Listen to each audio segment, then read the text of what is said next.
And we had a forest fire a couple of years ago, and it was like out in the mountains, sort of in the more farmland, sort of like rugged areas. And word was that there are some Bigfoot sightings because the Bigfoots got pushed down out of their like hiding spots up in the mountains and down into like sort of the town area. So like there was a couple people thought they saw Bigfoots, and it could have been, a big animal like an elk, which you don't normally see here down in the valley, but you never know with these forest fires and stuff. Right? Sounds awful. Not the Bigfoot part actually sounds pretty cool. But yeah, right? Yeah. The rest of it sucks. It would be awesome to see a Bigfoot. I'd be super stoked. I mean, it is 2020. Right? And it'd be like just running away. You see the whole family of big feet, or whatever they call them, Bigfootses. Yeah. Oh, man. So tonight we want to welcome the almighty Charlie Robinson, author of Octopus of Global Control, and podcast, what is it, Macroaggressions? I think that's the name of it. Yep. That's the it's name. Good stuff. How many episodes y'all on now? Come on, You are- 55 or so. Damn. This will be one that comes out tonight. Yeah. Nice. I just kind of it was dumb luck. First episodes came out the first week of March, right when everyone was starting like the quarantine action. So I think I was in I timed it right, I guess. Yeah. Because people are starting to like, have more free time and do that. I wish that I would certainly trade that for the circumstances of everybody to be better than, I'm not trying to, take advantage of that, but that was just dumb luck and wound up working out okay. So yeah, I've been doing 2 episodes a week since then, and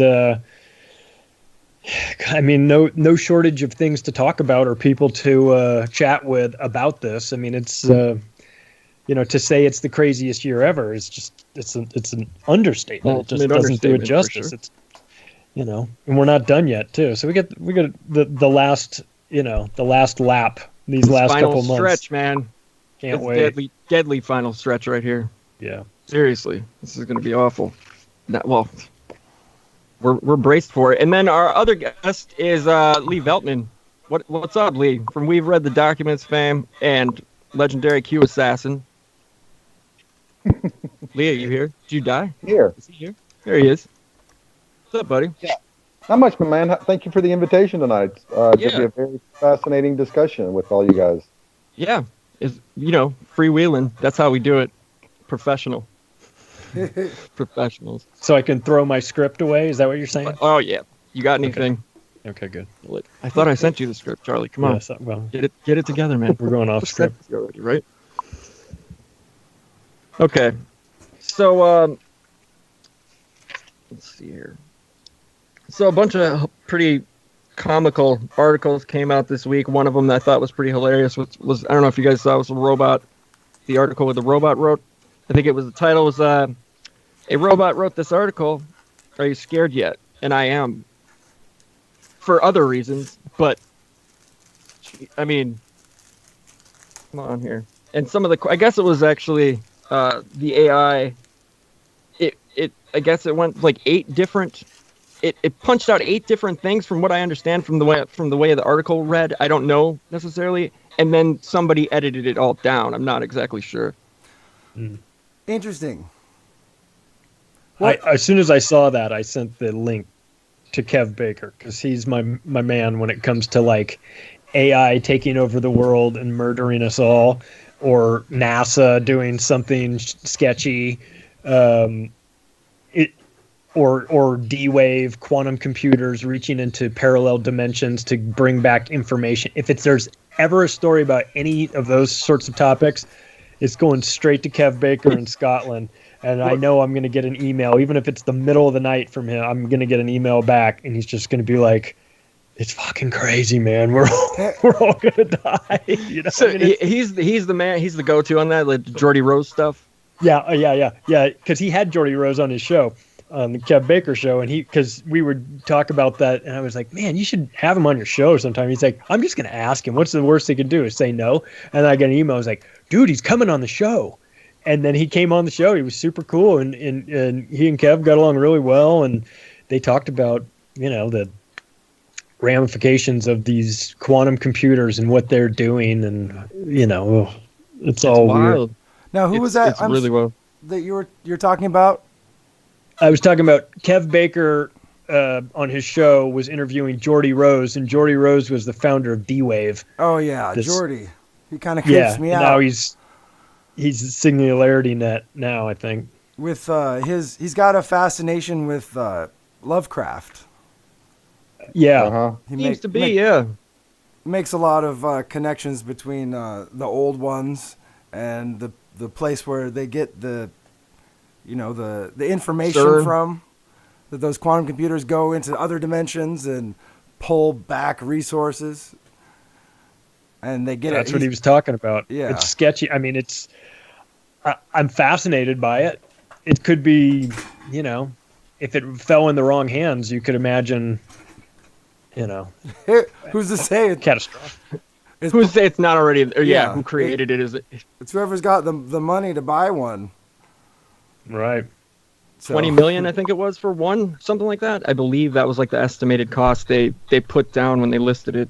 Well, it depends because they go up in size, and then the price goes up. Incrementally, yeah, like with the. I think they're called qubits. They're called quantum bits is the processor size, and it goes up in the same sort of scale like regular bits, like 2, 4, 8, 16, 32. Yeah. Always I thought it was doubling in size. Right. Or cumulative, or is that? I don't know the exact terminology. Exponential growth. Exponential. I believe that's it. I think so. Yeah. Are you guys familiar with Quinn Michaels? Mm-hmm. Yes, I know quite a bit about Mr. Michaels and his Enderbots. What's that? I know a lot about Quinn Michaels. Oh yeah. And his what bots?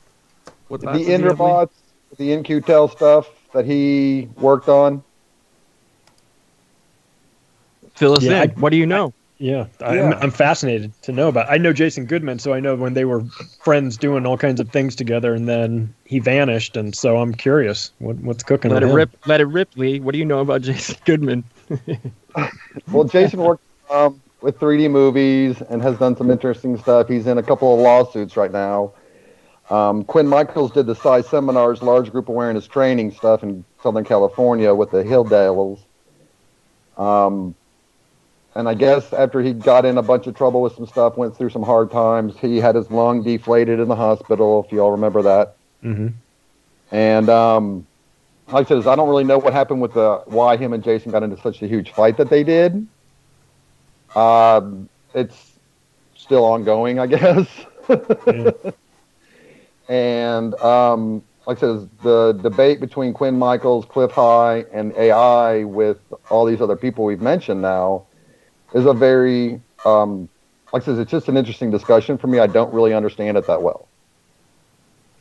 Neither do I, but it's fascinating to me the implications of artificial intelligence. So if I get a chance to listen to those, like Cliff High or somebody talking about where they can see, I mean, they seem to have a better idea of where it's going, a generation from now, whereas I'm still focusing on trying to figure out what it even means, and those guys are, someone like Cliff could extrapolate where this would be taking us. It's a fascinating topic for sure, but it is one that is, boy, it is just ripe to be exploited and used against us and all of these things. We really are it kind of a pivotal moment where this technology, it's like we all grew up on Terminator and stuff, things like that. It's like there's like a fork in the road. Yeah.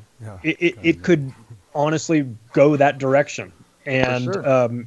and for like maybe the casual observer of this sort of stuff, they might go, get out of here with that.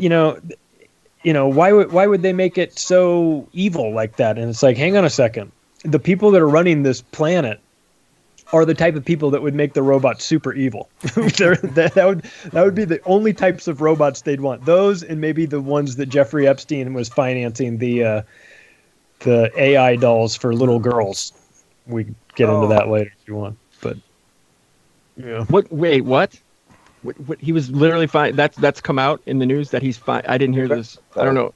Yeah, he financed a guy named Ben Goertzel. And Ben Goertzel was he worked with David Hansen of Hansen Robotics, and the two of them built that Sophia doll that was out in the news like 2 years ago. The back of her head was opened up, and Saudi Arabia gave her citizenship. Yep. And all that sort of PR stuff. Well, then Epstein financed Ben Goertzel to work on this project, a different project, making the little Sophia doll, which would be about 16 inches tall. And it would be for emotional intelligence is what they called it. And it would have cameras in the eyes and RFID chips and microphones. And it would be feeding, geofence. And it would be feeding images back to somewhere, and it's like, holy shit, this is another thing that Epstein was spending money on. And yeah. Dude. So It's a little groomer doll. it's a little, man. it's also a It's a little homing kid beacon, Yeah. It's feeding into this gigantic mainframe where it's like, come here, pedophiles, pick out which little kid you want us to go kidnap and get. You know what I mean? Like if Mattel was making it, I might not jump to that conclusion right away, Right. but when Epstein's financing it, then I immediately go to that conclusion. Like, okay, well, this is definitely. I mean, he's not doing it to make money, right? So he's doing it to create something, to gather that information. He was an information guy. So the ramifications of what that could have been used for or where we're going with that technology is obviously. Clearly it's out there. It's already, I mean, he funded the shit. It's oh my God, dude. It's wild. Yeah. There's so many. Well, if you remember, And it the goes shit- back to that Cohost convention there in Arabia when the prince arrested his own brothers. You remember that? Mm-hmm. I don't. Well, like I said, it's interesting how that led up to this new peace accord between the UAE and what Trump's getting nominated for a Nobel Peace Prize. So that was real. That is he really been nominated? Did they really nominate him? Once again, I'm just hearing stuff through Twitter like everyone else. That's what I saw too. I saw the Babylon Bee, which is hilarious, and I saw a thing where it said Trump Nobel Peace Prize nomination put on hold until a certain number of drone strikes are launched or something along those lines. That was pretty great. The best. Yeah, it's fantastic. But I mean, yeah, that would be. I don't think we've ever had a stretch this long with no war. No, like, you know what I mean? No, like, running war that we can really speak of where there's The war is on boatloads us. of troops. I mean, yeah, Yeah. obviously. That's it. It's yep, there you go. I mean, damn. No Nobel Peace Prize then for him. No. That's for Chaz. There, Portland's raging on now. That's hilarious though. Jim, I don't know. Jim tackled that. He went into the Chaz chop, didn't you, Jim? Oh yeah, I did Filmed go over in, there? I did go in You there. got footage. What's that? So, you got footage, didn't you? Yeah, I've got a Video bunch. footage of everything. Yeah, what was it, like day 3, 4? You went in there, 5? What was it? I'm not sure exactly when it started. Probably 3, maybe. You were there, and I think I he was there. the day after the first guy got shot. So, Were what you- was your what? Were you there before or after they started trying to plant the garden on cardboard? I didn't see any cardboard gardens. I did see they had started putting some. They had some raised garden beds that they had started, but I mean it was like brand new.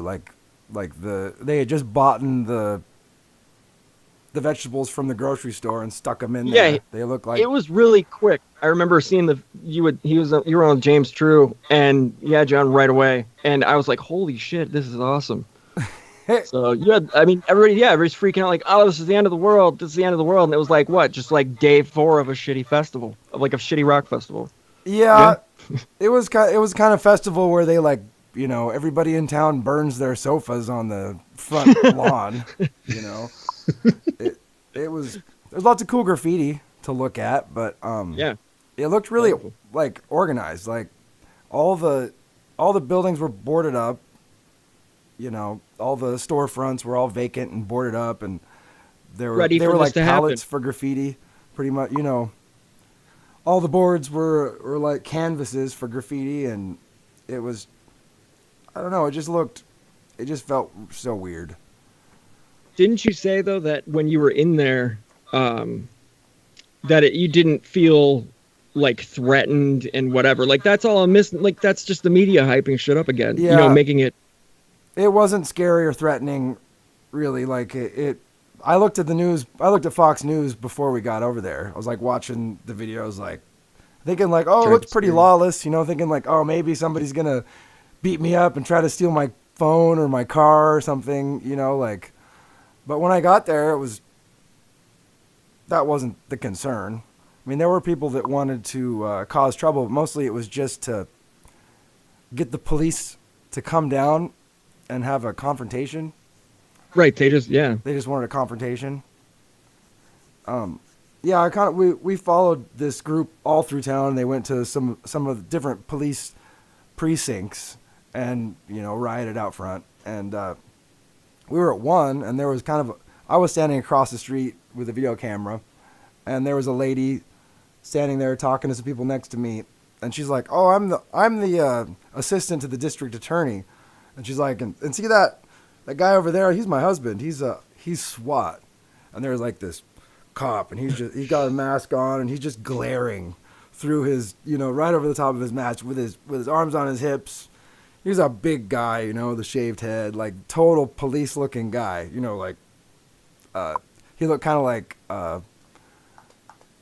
that guy from, you know, Hank Hill's brother-in-law from not Hank Hill, Breaking Bad. You know, the Oh yeah. Oh my. No. It was policeman character, and he was just glaring at all those kids like it looked like it was just terrible for him to not be able to do anything to stop these kids from, you know, just they were molesting his office. So wait a minute. You were I was the standing dude that's across the street from the police precinct where everybody was rioting, trying to like, they were like giving speeches and kind of shaking the building, and where I was standing, there was a lady she said that she was the assistant to the district attorney, and her husband was on the other side, and he was a SWAT policeman, and he was, I mean, they were both in plain clothes. I think there were a lot of police there in plain clothes, just walking around. You think that would make sense, wouldn't it? Undercover. That totally would make sense because, you know, they got to make sure. I mean, they took over the freaking priest. Dude, can you imagine? Yeah. I can't even. I honestly, I mean, it's just ridiculous. I can't imagine, like, for Milwaukee, for example, you take over like one of the nicest parts of town. Like, yeah, there's. I can't imagine living in that neighborhood for as long, you know, for a couple of years. Can you imagine? I just. Holy shit, that sounds awful. It's a nice, trendy neighborhood. I mean, yeah, that's what I mean. But then all of a sudden, everything's boarded up. You are like, well, what do we do about this? Well, we not. You know what I mean? I just can't even. I'm not paying my HOA dues this month. Yeah, on my right? my building. Dude, that's right. right. Awful. But Lee, what were you like? Okay, so you're thinking they're setting up another one? Is that what you're hearing? Where was it? You there? Oh, they're just doing riots on different. They were trying to do the one in D.C. Right. They keep trying to start it. It feels like, you know, and then doesn't keep up with this. You know, it just doesn't have it. It's like they don't have enough muster. It's like not enough people. I don't know what it is. Like they tried doing it in Kenosha for like 25 cars, at least 25 cars a row. 25 cars came down from Milwaukee, flew in. I've got reports right here. People getting arrested from Seattle. You know, like coming over. Like, what are you doing? Paid, obviously, in some form. Sorry to cut you off, buddy. No, like I said, it got real crazy when people were looking into the Black Lives Matter and who was behind it with those ladies who were very Marxist. I think that's, like I says, Charlie's really good with those names, like that kind of stuff.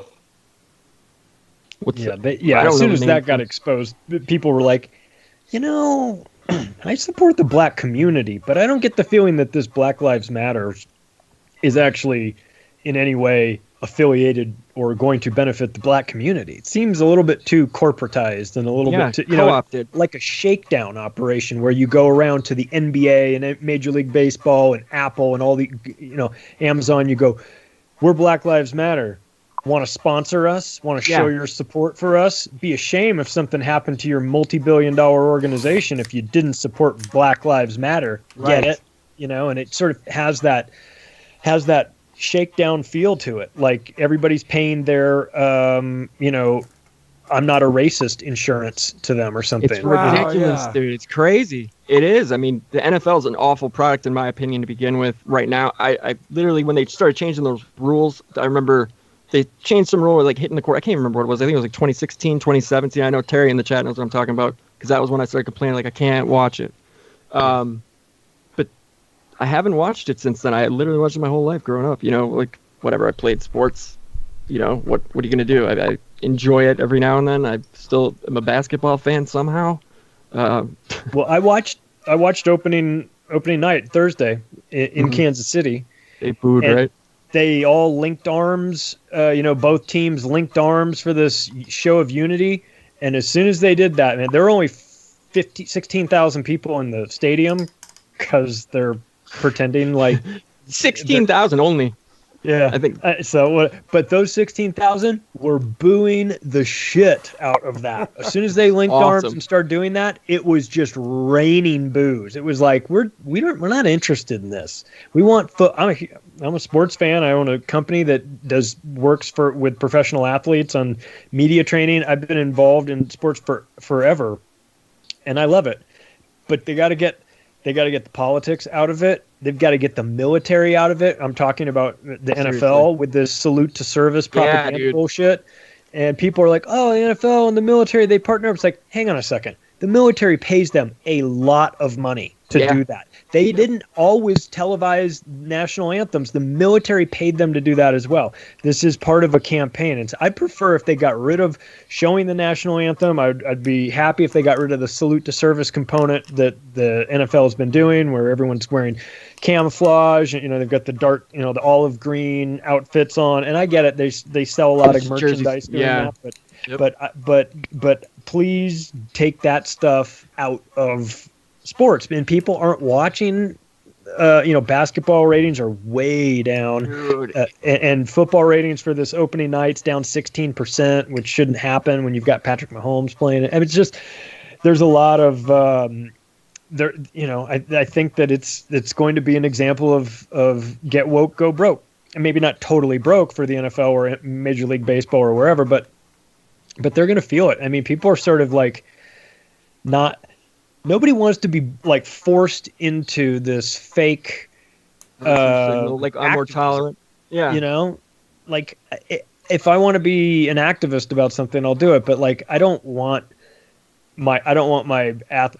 the leagues doing. I don't really care if the athletes individually have an opinion on things because they're human beings. They're entitled to their opinion and they have a platform. Maybe they feel an obligation to talk about that.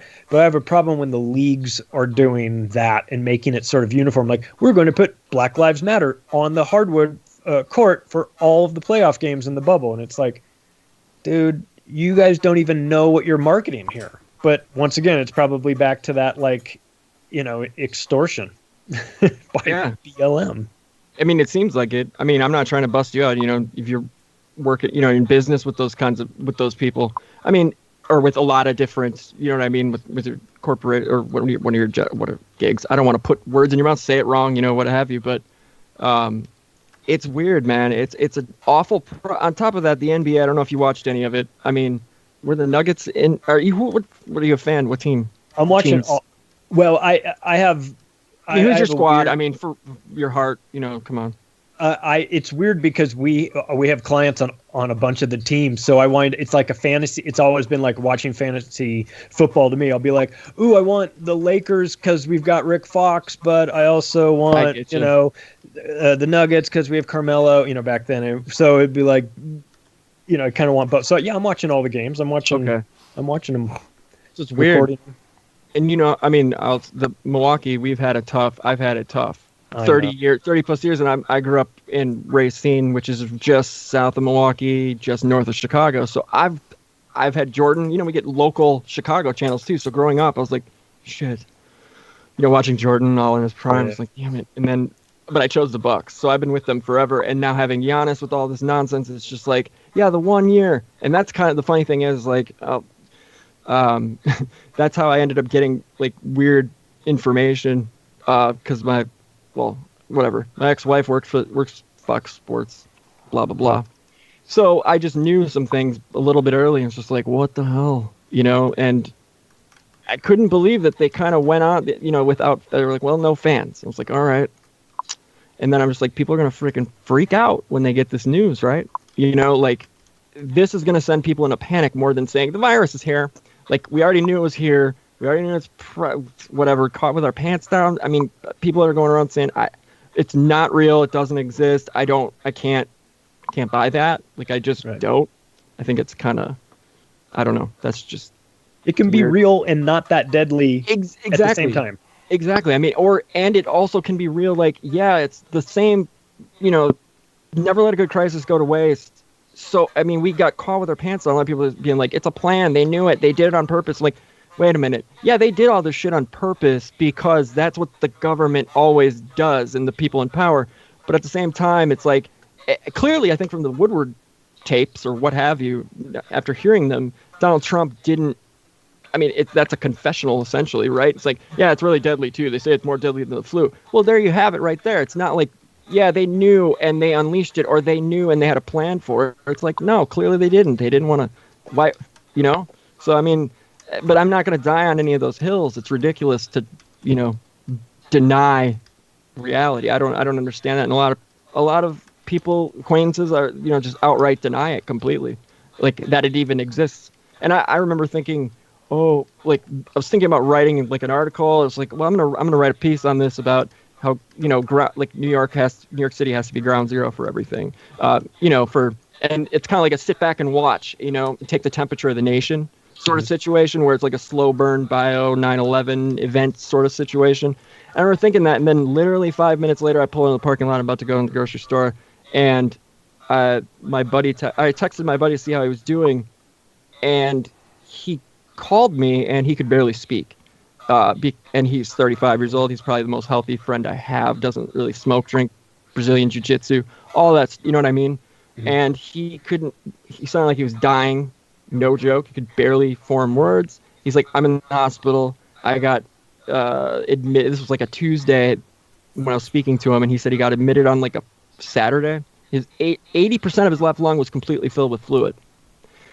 He had no other symptoms whatsoever. Now, I said, well, what are the test results? Like, what, they tested you for COVID? They're like, yeah, we don't have the results yet. And I was like, okay, so they're assuming, so they treated him with the, the Z-Pack and the Hydro, whatever. And he was getting much better. All the fluid was gone. That apparently worked, or whatever concoction they had given him worked. And he was released, I believe, 24 hours after I spoke with him. And the funny thing is when the doctors came in to give him the news on his COVID, whatever, I don't care if we can say it or not, it doesn't matter. His COVID results, they were negative. So he had like a team of, he said like 8 doctors came in his room to give him that news. It's like, wow. So they were all conferring together like, this is really weird, but we're going to assume you just had it, and it's a false negative.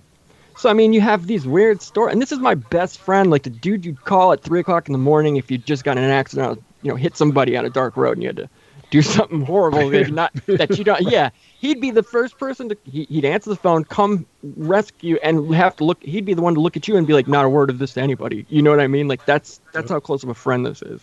And so, I mean, like, I don't know what to make of it. That's the only person that I have. I have, I guess, 2 of my members, like cousins. I've got 2 cousins that have had it in Green Bay. And I know there was like a big outbreak, quote unquote outbreak. I don't know. I wasn't there.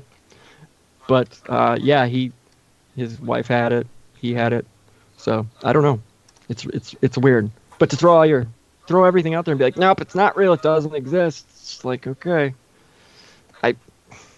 Yeah, and then there's the flip side of that, which is when they're interviewing people like on the street or something. They're saying, "Tell me, what percentage of Americans do you think have died from coronavirus?" People are like, 13% of America, yeah, for sure. And you're like, wait, what? Like, so there are a lot of people out there that are going out into the world with this belief that 13% of America has already died from it, and so it's like, well, no wonder you're flipping out if someone isn't wearing a mask. If the number was 13% and and it really was like, let's just say that was an accurate number. Well, shit. I think everyone would have a different perspective on this. So it's like, but like, hey, sir, let me tell you where the number really is. It's much lower than that, you know. But I think some people now have embraced this new normal, which I hate even saying, because you don't want to make that term, you don't even want to give it energy. Yeah. But I think people have gone through that transition period, which was painful, and they've accepted this new version of reality. And now it's like you go up to them and you go, listen, it's not as bad as we thought it was. We can knock all this bullshit off and come back to some version of what it was before. And they're like, horns. They're like, I'm good with my mask and my gloves and my goggles and my fear and my face shield and all that stuff. Like they don't want to move again. So. And doesn't it feel like Lee? Doesn't it feel like our friend, our friend Q might have had something to do with that? Also, I really believe it did. I mean, honestly, it's. Lee? Yeah, like I says, the whole LARPing of that stuff with the Pizzagate stuff is kind of gotten out of control now. It's kind of a hot topic. We call it the Q bump. When people talk about this stuff, they get a lot more subs, a lot more people coming in arguing about adrenochrome, the underground military bases with mole kids in them, and all that crazy stuff. So it's kind of crazy how when you start looking into this stuff a little bit more, it goes, like I said, it's everywhere. Right. So wait, what have you found? Like when you're busting these fools out, like what? Why don't you tell us some of the things you discovered while, discovering? Obviously, this is a LARP. But I mean, why don't you fill us in on? Because I mean, I talk to you off air sometimes, what have you, and it's just like, holy shit, there's so much here. This is insane. And I mean, it's it's a disgusting, gross LARP. But go ahead though, Lee. The way I like to look at it now is that there's two different things. There's the LARP and there's the movement. Unfortunately, people don't know about Jordan Sather and Dr. Tammy and Daniel John Lee and the Patriot Soapbox group and then the Cicada Boys with the Bakers. So like I said, all that stuff kind of got exposed a couple of years ago, but people are still through like Jerome Corsi and them. They got mixed up in that stuff with Robert David Steele and Jason Goodman and George Webb and Dave Acton and DeFango and all them. So it's actually kind of ended up in a couple of different courtrooms now, with the Thomas Schoenberger court case with Gabe Hoffman, and then the RDS Goodman case, and a few other things going on out there. Some of these people don't realize that this whole thing started with this mega Making America Great idea, and they brought in General Flynn's "Where we go one, we go all" inscription on his bell, and made that into the hashtag for this stuff. And then recently, the QMap.pub page was taken down. Now that's supposedly connected to the 8-Coon people with them, but there's, like I said, it's just a lot of people running around doing a lot of speculation there. So that's where you have to separate the LARP from the different conspiracy theories that these guys were mixing together on these different maps and discussing it on a lot of different YouTube channels. And now that they're writing Daily Mail articles with Will Sumner and all those other guys, like I said, it's just a very hot topic. Hey, Lee, do you think that they intended for it to be this big, or do you think that they just started and it kind of like a brush fire kind of just got out of control, and now they're just trying to just keep the whole thing going? I think so. Like I said, with that Neon Revolt guy who wrote the original book. And then Dustin Nemos came out with that second book with Pamphlet and all those people. And then they lost control of the Trip Code on 4chan. Like I says, I think that's when a lot of people were like going, oh my God, these guys made $60,000+ off of a book. And that doesn't include the ad revenue that they're making off of the YouTube channel and other cross promotions that they were doing. I mean, is it a money-making operation? Like, what do you think is the motivation for this? Is this? I think it's a huge money-making scheme. Yeah. Yeah, when they started incorporating the Yellow Vest movement over in France about a year and a half ago, and some stuff went down with what's called Doxgate and Tromagate with the Pizzagate community when that gunk Dave Tottashini and those guys were exposed. It's been a very contentious issue because there was people in these supposed groups that were supposedly exposing pedophiles and stuff that got caught up with people that were actually already convicted of being what they were trying to expose themselves. Mm. And so when that guy, Timothy Holmseth, came along, he's been basically harassing a woman for 10 years. These other guys didn't know about that stuff, I guess is the best way to put it. And he jumped on to their narrative. And so that's where it went off the rails about a year ago with Timothy Holmseth and Daniel John Lee and Field McConnell. So that's why, like I said, it's such a crazy story to try to explain to people because half the people completely know the whole entire story, and then the other half the people have not one clue of what you're talking about at all. What's Field McConnell's role in this whole thing? Like I said, he was, him and David Hawkins were doing the whole 9/11 exposure through Christine Marcy with the, what was that? With Jason Goodman. Yeah. So like I said, George Webb came up and split those guys up. And like I said, it's Field McConnell actually went to jail in Florida for harassing and breaking a restraining order against a lady by the name of Kim Picasio. So that was where that was being exposed. I do believe that there's actually a warrant out for his arrest right now, too. Timothy Holmseth himself. Wow. A lot of people just don't know that this stuff is out there, that these people are exploiting these stories. Like I said, it became very evident to me when that Onision, Shane Dawson, Jacob Wool stuff kind of came to light. I'm not familiar with that. What's the story on that? Like I said, Shane Dawson was just made some inappropriate videos about. Oh yeah, I remember that. That's right. So like I said, it all kind of came out, and it was really weird because, like I said, I guess Wool and some other people came out with some videos saying that Melania Trump had been raped. Like I said, it was crazy what some people were posting out there. And like I said, that's when I was just like, oh my God, none of this stuff that I was looking into and researching is real at all. These are guys acting and LARPing, but they're, like I said, they would play different characters and they would switch roles, they would switch teams, they would flip-flop back and forth. And so, like I said, it was like there's like an original 12 people doing this stuff. And now they're all beefing with each other. And like I said, other people got dumped into this stuff, kind of is the best way to put it. And they don't get why they're, like I said, a lot of people are now trolling all over YouTube about this stuff using the same rhetoric, the same hashtags.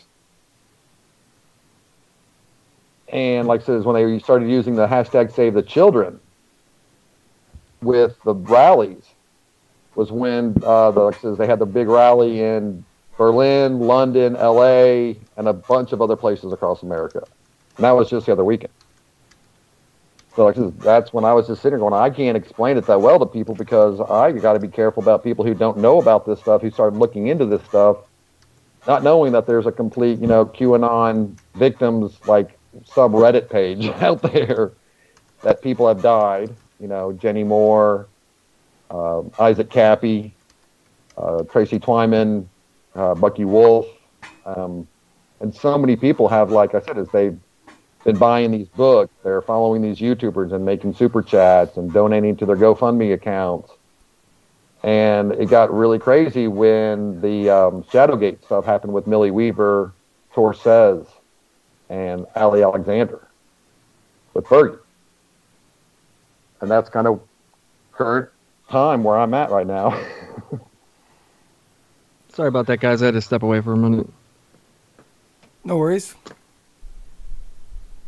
So, I heard you say Millie Weaver. I'm sorry, whenever I hear that name, like that name Millie Weaver, like doesn't that sound like, just sounds fake to me. Like who's naming their kid Millie Weaver? Like that's the most great grandma name I've ever heard in my life, I think. I don't know about you guys, but seriously, Millie Weaver. I wonder what it means. That's like Dr. Andy Kaufman. Like give me a freaking break, dude. Sorry, but fuck that guy too. Yeah, I don't give a shit. I don't care. Fuck that guy. Fraud. It just screams. It means industrious. Millie means industrious. Does it? So she's an industrious weaver. Of lies, yeah. Of lies. She's a fraud, dude. I don't. Where did she come from? I remember seeing her on Twitter, and immediately it's like, what? Who is this person trying to capitalize on more? You know what I mean? Just hop in the LARP, guys. Come on, ride the bandwagon. InfoWars now but now she's been let go. So wait a minute. She was working. Well, whatever. I don't give a shit. We're talking about whatever. So wait a minute. So she was working for InfoWars, but prior to, you've heard? Yeah, her. Really? And then we're with Alex. Alex has actually made videos saying that they kind of like finagled him into this stuff. I remember. I think I saw some clip or something like that with where it actually had him saying, because they put that Roger Stone something in there. And I'm a fan of Roger Stone because he's a piece of shit and he admits it. And that Netflix, I'm not a fan, but you know what I'm saying? Like, I don't hate the guy. I think it's hilarious. And I remember watching that Netflix documentary, Get Me Roger Stone. Yeah. Yeah, I mean, he's a total creep, dude. And he owns it, though, which is phenomenal to me. It's like, why can't people just be more like him? He's, well, that'd be awful. But, I mean, be a creep, own it, dude. That's the best way to do it, clearly. But I mean, I remember Alex Jones coming on the air and saying something about like, yeah, well, get rid of Millie Weaver or something. Not get rid of her, but there's some footage in there trying to demonize. And I was like, okay, well, I don't give a shit. I'm glad. Thanks for summing that all up. I don't care. But yeah, I don't. So she made this documentary, Shadowgate, whatever.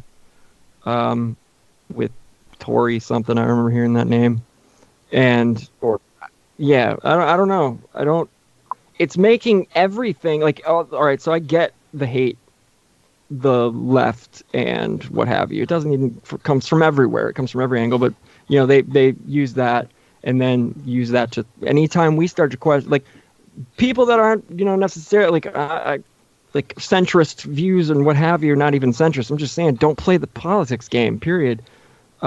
Making all the research look like shit and just ruining it, and that's awful.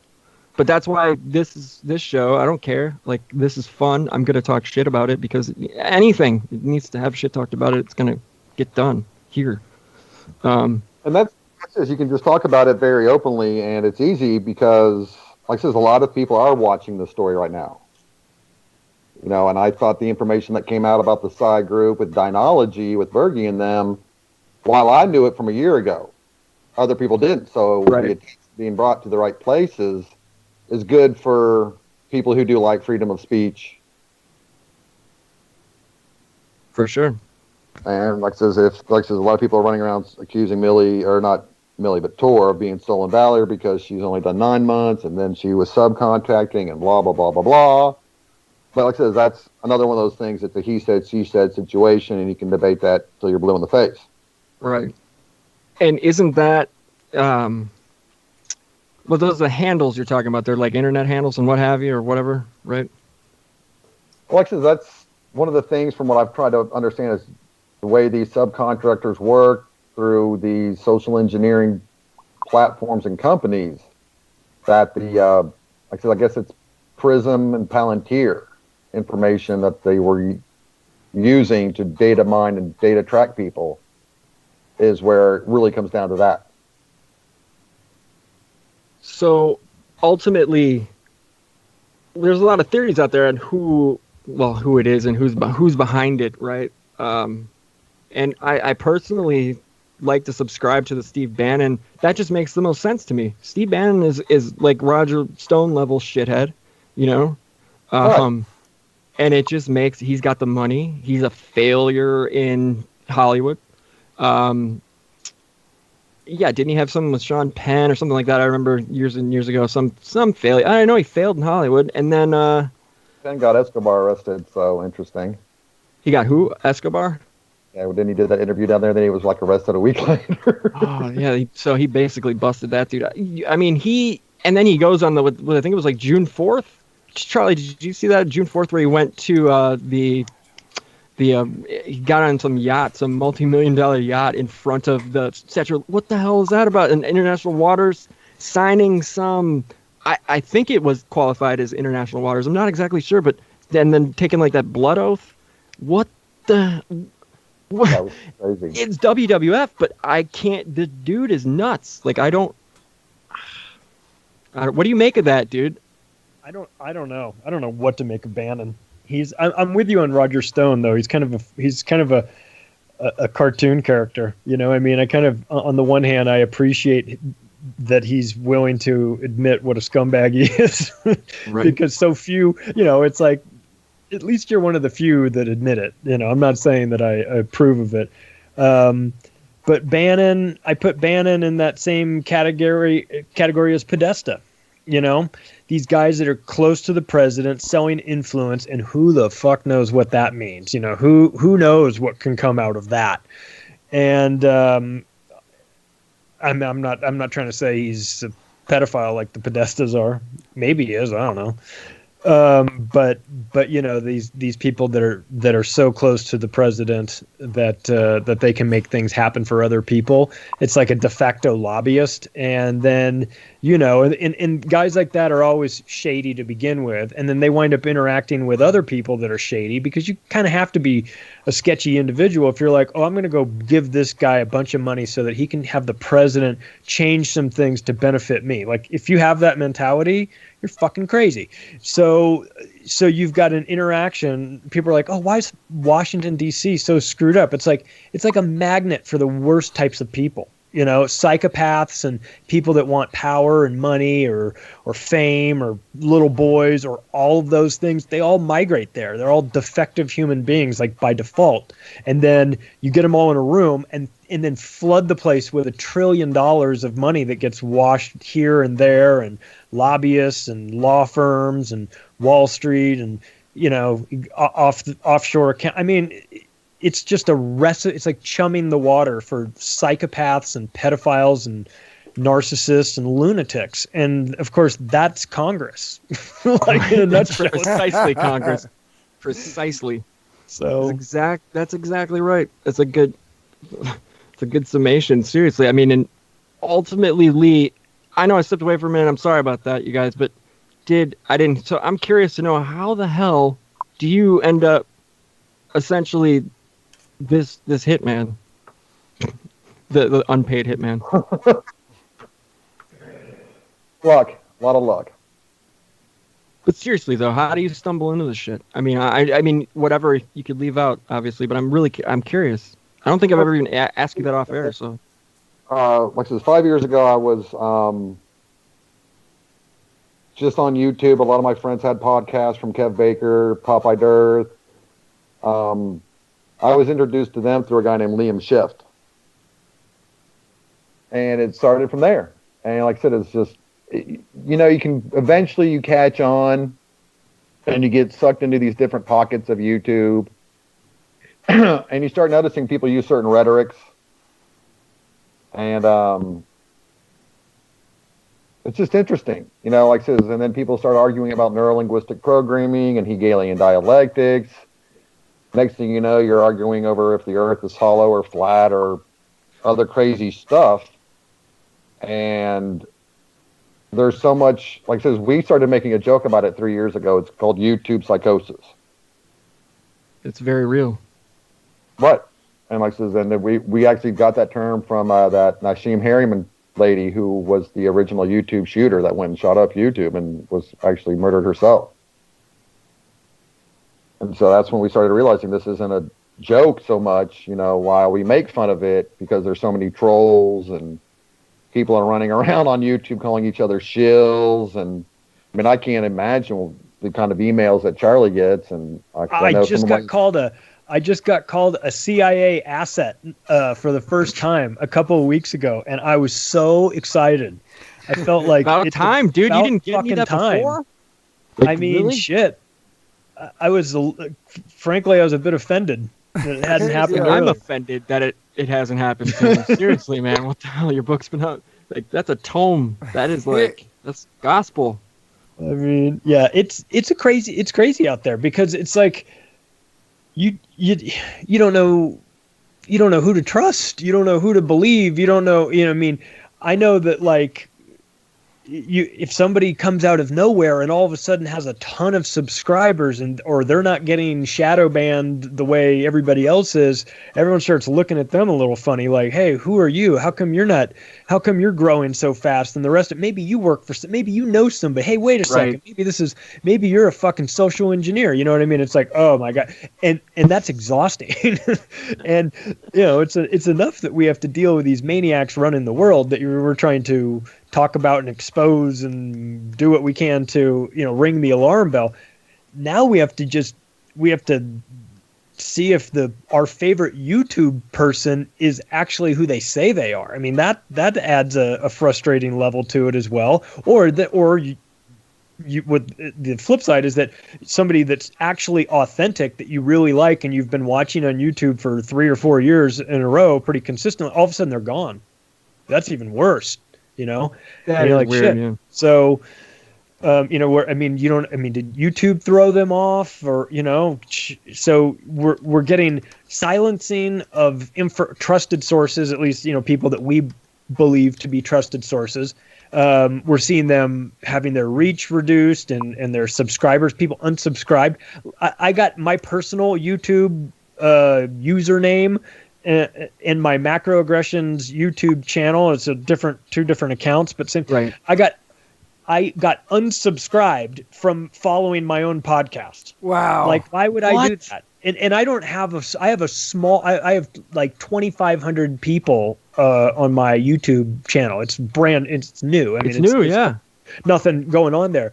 But like, I got unsubscribed from myself. That's insane.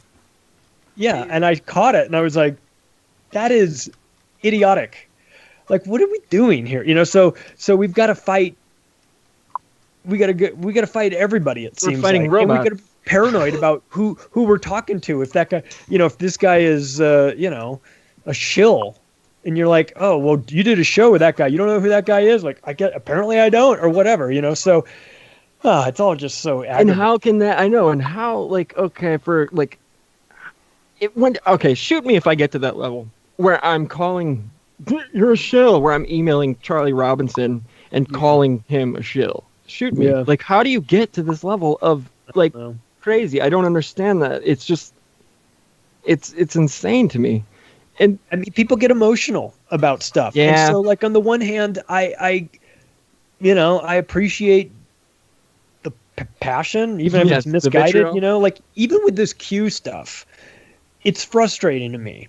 But I also am thinking like, well, okay, what if this was the one thing that at least woke these people up to the idea that there's some fuckery going on at the highest levels of government? I can't complain about that. I can't complain about them.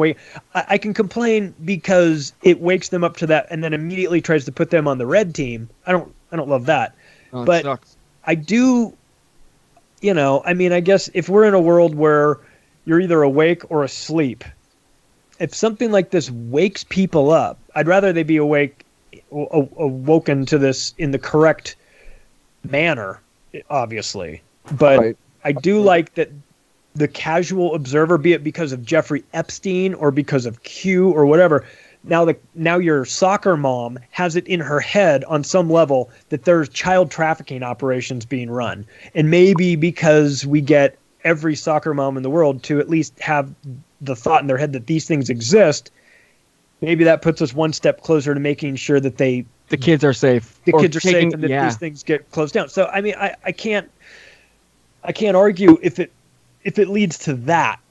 And seriously, Charlie, thank you for bringing that around that way, because it's true. Because I mean, yeah, we talk all the shit in the world about this kind of thing. Yeah, and it's annoying at the most, right? I'd rather be annoyed than have children violated, and you know what I'm saying. At least this is something like we can talk shit about it and laugh at it and blah blah blah. But yeah, you're right. I mean, we've got to look at this as some sort of positive out of it. You can take the LARP as far as you want to take it. You know what I mean? But these are usually the people that are emailing you, calling you the shill, right? These are the people that are usually. I mean, I don't want to. I do. Fuck that. These are people emailing people. You know, you're going out of your way to call somebody a name saying, you work for, you know, fill in the blank elite. But yeah, I mean, it is a positive thing. It really is. I want to try and like wake up as many people as possible to all of these things. It's not my job. I mean, it's not my. It's just something I feel passionate about. Like, you know, like I'm not religious, but you know, some people are very religious, and then they get enthusiastic about their religion, and then they want to talk to everybody about that, and so I understand that now. I understand that feeling, and I don't mean to. I guess I don't mean to connect the conspiracy industry or research world to a religion necessarily, but I'm just talking about the enthusiasm that you get for like, okay, I have this information. I feel like it's really important to me. I think it would be important to everybody else because we're all making decisions in our life based on this information, and we're getting lied to about this and that and the other thing. And I think it's important that if we're all going to make these decisions, we at least have the right information. So I'm trying to do what I can. And then, of course, you get called crazy for doing that, which is fun. So, but that, I guess, comes with the territory. So it's like, on the one hand, anything that gets this conversation happening about these dark forces at work, I think is a good thing. So it's like I kind of, on one hand, welcome the Q people into the conversation, but I also am like, you're gonna have to leave that Q shit shit on the sidelines. Yeah, seriously, sit on the sidelines, shut your mouth. Yeah, just watch. You know? Yeah. Like, I'm glad you're at the party, but like, you're gonna have to leave your date over there because this is bullshit. Straight up. Yeah, that's the best way to put it. That's a really good way to put it. Yeah, leave your date over there. Calm down. Chill out, dude. Let's talk about some real shit. We don't have to go making up things. We don't have to go LARPing about these you know, or doing quatrain readings like Nostradamus. We don't have to bother with any of that. There is plenty of actual, real, scary stuff going on that we can focus on. That we don't even have to get into the realm of conspiracy theory. We're in conspiracy analysis now. Right. It's the theories years ago. Now we're analyzing these things that are very real, and so it's like, you know, if we focus on that, we can you know, maybe make a dent in this. But I get it. There's a cottage industry of making videos and getting ad revenue, or like you said, writing books. Like, you know, you can do these things and make. And I'm an author. I write books. I have another job too, but this is my hobby. This is what I like to do. But when you get into it and create this as a form of like you've got the business plan sort of, you know, and you're like, oh, we're going to do this, and then we're going to sell merch, and then we're going to have this many subscribers. Like, oh, okay, stop sounding like like an A&R. crusade, it's a crusade for something you believe in. And it sounds more like you wrote a business plan when you were getting your MBA and you chose the idea of creating this psychological operation and monetizing it. It's insane. It's insane. Weird. I mean, yeah, it is a cottage industry. It's weird to think of it like that. But that's kind of weird. Isn't that how Jim wasn't familiar. Jim hasn't, with your background. And I was like, oh shit, you don't know shit. How, okay. And yeah, I mean, I know you've told it a million times, but you were working in real estate, and your story is fascinating because I've used it twice, I want to say, maybe in trying to get some, like, look, this dude is blunt, you know what I mean? And to people that have been very, very close-minded about this kind of thing. And It's like, you've actually been the dude to your story is the story that, okay, you got my ears pricked up. You know what I mean? So yeah, if you don't mind, I don't want to, be. No, I'll tell. Right. So I was living and working in Las Vegas, and I don't live in Las Vegas, but I still work in Las Vegas in real estate. So, but I was selling new homes, and it was spring of 2007, and I was about to go on a trip, and my buddy gave me a book called Confessions of an Economic Hitman by John Perkins. And I read that book during my trip, and it changed my life because what he talks about, he was an economic hitman, and he worked for a big multinational engineering firm called Maine, which is the equivalent of like Halliburton. And what he would do is he would interact with presidents of countries, and he would approach them and say, listen, you've got like the right topography here in Ecuador to put a hydroelectric power plant here. It'd be great. It would generate this much energy. You could sell the energy for this much money. It'll more than cover the costs of doing it. I've already got deals lined up with you from the World Bank and the IMF. This is all the financials. This is how it, and so some of these guys would say, sure, they would sign up for this. And what they would find is that it didn't generate as much energy as they promised it would. It didn't generate as much money. They fall behind on their payments. And then the World Bank and IMF start to put the screws to them and say, well, you owe us a lot of money and you haven't paid, but we can work something out. So you vote our way in a UN resolution, or you privatize your fishing industry and let our buddies buy it, or you put a U.S. military base there, or you do one of these, whatever. And I was like, holy shit, I am living this in a smaller scale. I'm in Las Vegas. I'm selling new homes. We have our own lender in-house, and we are approving people for $400,000 homes that make $10 an hour. And it is never going to work for them, but they're approved for it. So they think they can afford it, but they can't. And what's going to happen is that the banks are going to wind up taking back these tangible assets. We don't give a shit because we're just going to sell the house, and then it's your problem if you default on it.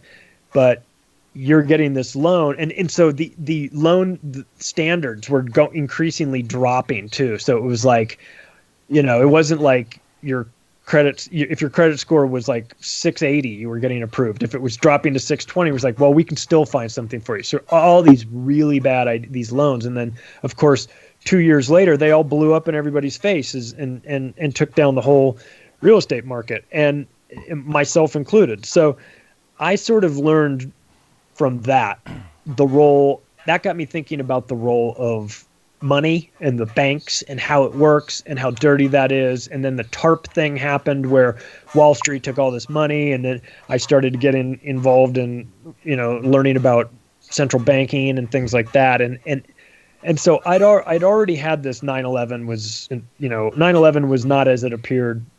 I already knew that a couple years early, maybe 2004, probably 2004. But the financial component was new to me, and I felt like I was at the carnival playing 3-card Monte, and I just kept losing.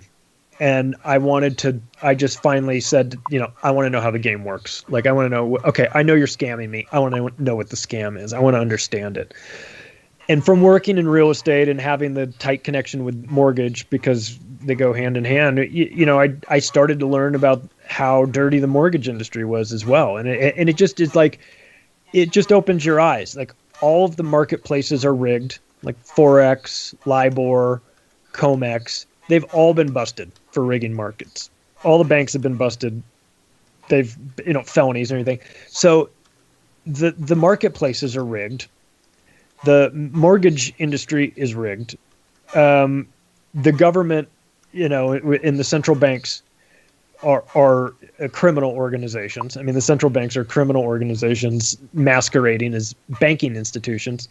And I just didn't know any of this. So it woke me up to it, and it took me, like everyone, you just kind of, you pull on one thread, and next thing you know, it's 4:00 in the morning and you're researching deep underground military bunkers, and you don't know how that happened, but you're like, this is fascinating as hell. Right? Because who doesn't love that's one of the coolest, like, even if you're not into this at all, that's one of the coolest things ever, you know what I mean? Watching Phil Schneider videos and everything, you're in. Totally. So, I think I remember hearing this, and I don't know if I'm totally correct or not, but I think I remember hearing you say you snuck it in when you were working or something like that, and you writing the book? Oh, I wrote the book. I didn't, how did that go down? I didn't tell. That's so wild. Tell us a little. I didn't tell anyone I was writing the book. In part, at first it started off because I didn't want to be like, hey man, I'm writing a book, and then not write it, not finish it. And put that bad energy. People, that's not a good thing to do. And then just have people for the next couple of years going, hey man, how'd that book come out? And you're like, I never really finished it. I didn't want to do that. So I just didn't want to set any sort of expectations because I wasn't sure if I was going to follow through. I didn't know how I would feel. Then once I started on it, I didn't want to stop. And then I was afraid if I told people I was writing it that someone would make me stop. And then So nobody knew about it until the book arrived. It literally, my wife opened up this box and it was filled with books, and she flipped it over and saw my picture on the back and said, "Get out," and threw me out of the house for 2 days because I was emotionally cheating on her. And I have, of course, I was like, I get it. Yeah. I get it, but like, I could have a secret, like double life, like a second family in Utah, right? I mean, this could be a whole lot worse than me just writing a book behind your back. So she's on board now, but at the time, I just felt like if I told her I was writing it, she might be like, "This is not a great." And that'll screw up your entire stream of, like when you're going, that's going to screw up all your. That's going to just, and I mean, from a creative standpoint too, that's just being a musician. That would that would just ruin it. That would ruin it. Yeah, and last year I wound up in London doing this show Renegade Inc. for RT, and it's with this guy named Ross Ashcroft, who's the host of it.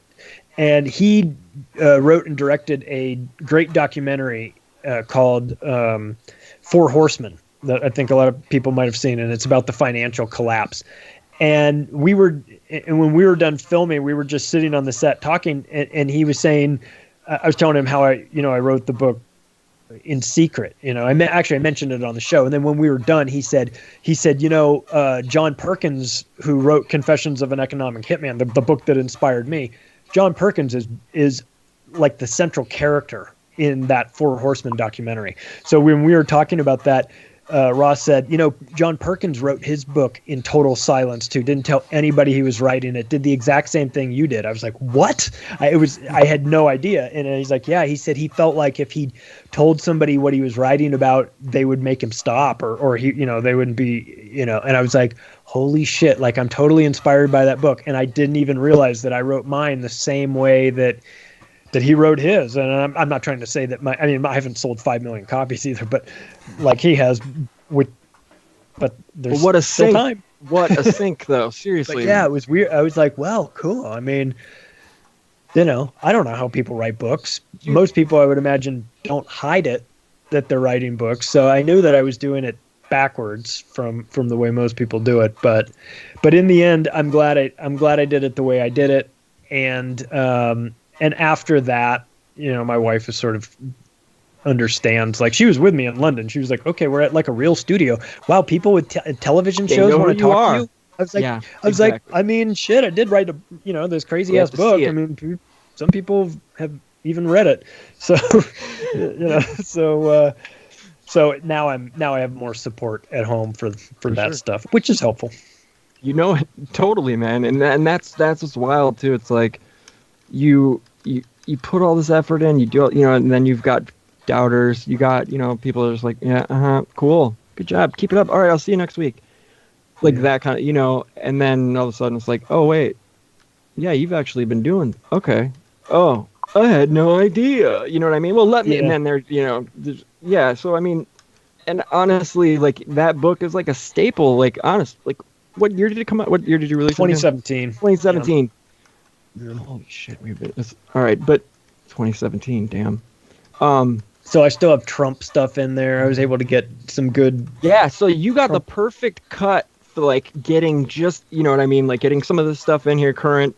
Yeah, that seems that's and we've got a new book that I wrote with Jeff Berwick from Dollar Vigilante and Anarchapulco that we're just finishing. I just got his final edits for it, so that's coming out in the next couple of weeks, and called The Controlled Demolition of the American Empire. And we were able to get in all the COVID stuff too, which is nice because we were just about to be done and finish it, and this thing kicked off, and I was like, we need to wait and see how this plays out just a couple more months. And Jeff's like, let's hang tight and see what happens. So we were able to put that in there. So that's what the delay is, because I've been telling people about it for the last couple months, but it's like, that was the delay. It was a good delay. I mean, it's a bad situation, but it's good that we were able to, because if you put out a book right now and you're not talking about that, it's kind of like, well, how relevant is it? So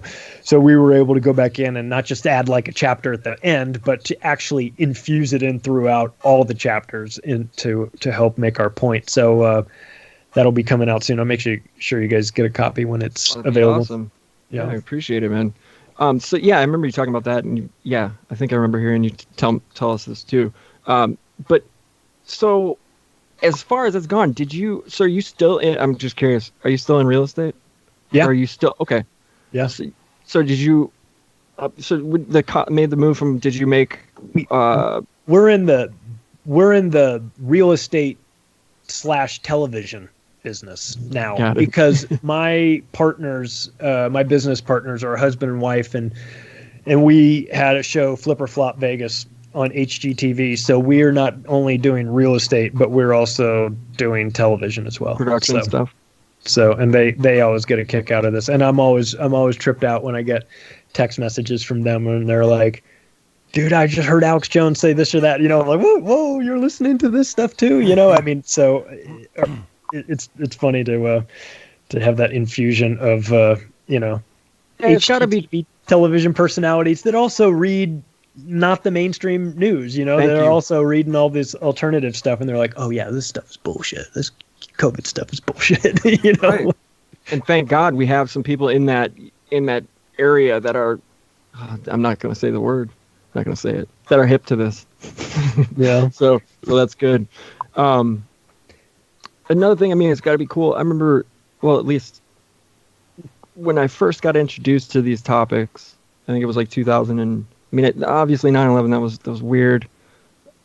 And being, I think I was 19 when that happened. So, or 20. But it doesn't matter. The thing is, that kind of made me go, yeah, I wasn't cool with this anyway. Now this is really weird. I remember seeing we found the passport. I was like, no, this is just too much. Obviously, it was shock and awe for everybody. It was like, what the horrible. But the thing is I got introduced to Alex Jones and David Icke by the same person, same day, what have you, and they were, they're tied together for some weird ass reason. I think because David Icke was on his, info. But I remember I lived in Austin in 03 and 04 and 05, and I remember, having, it was a Prison Planet. I think he was tied in with Prison Planet there and Adbusters and getting all that stuff and being, all right. And the fact that then when he went with, when he went all Donald Trump, that's when I couldn't. I'm like, okay, I can't do this anymore. This is against my punk rock everything. Kind of like the second you claim a party or you claim anything, and you think these people have our best interest in in mind, I question you And I not only do I question you, I'm gonna start talking shit about you probably.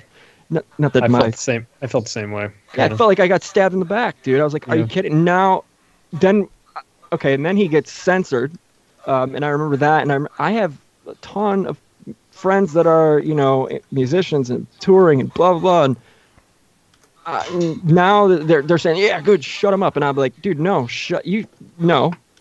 This isn't the person you want to martyr and free speech. Right. Like, I'm sorry. What happened? Just because we disagree with his, you know, political leanings doesn't mean you shut him up.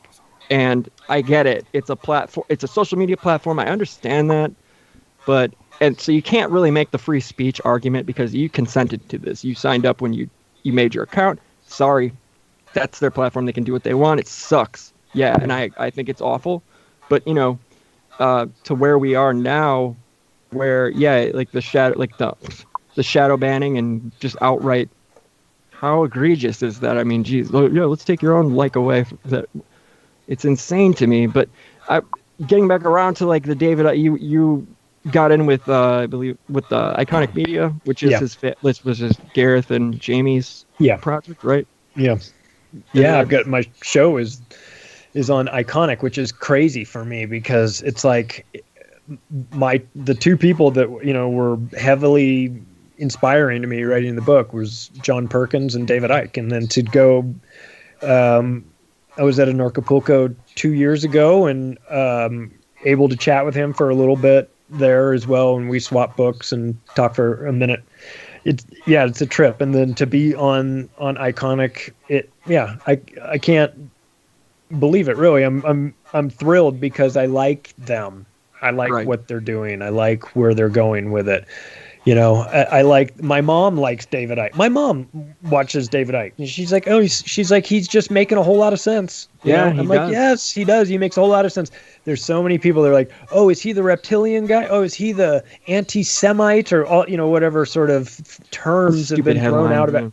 It's like, just listen to him for 30 minutes. 25 minutes and then tell me what you think. You're not going he's not off the rails. He's a totally logical, reasonable human being and a nice guy on top of that. So it's those were the people that kind of woke me up to this. Alex Jones, same thing though. I have to give him credit because in the early days he was waking me up. I mean, once he got into the Trump camp, I was like, that's not my jam, you know, I'm not really into that. But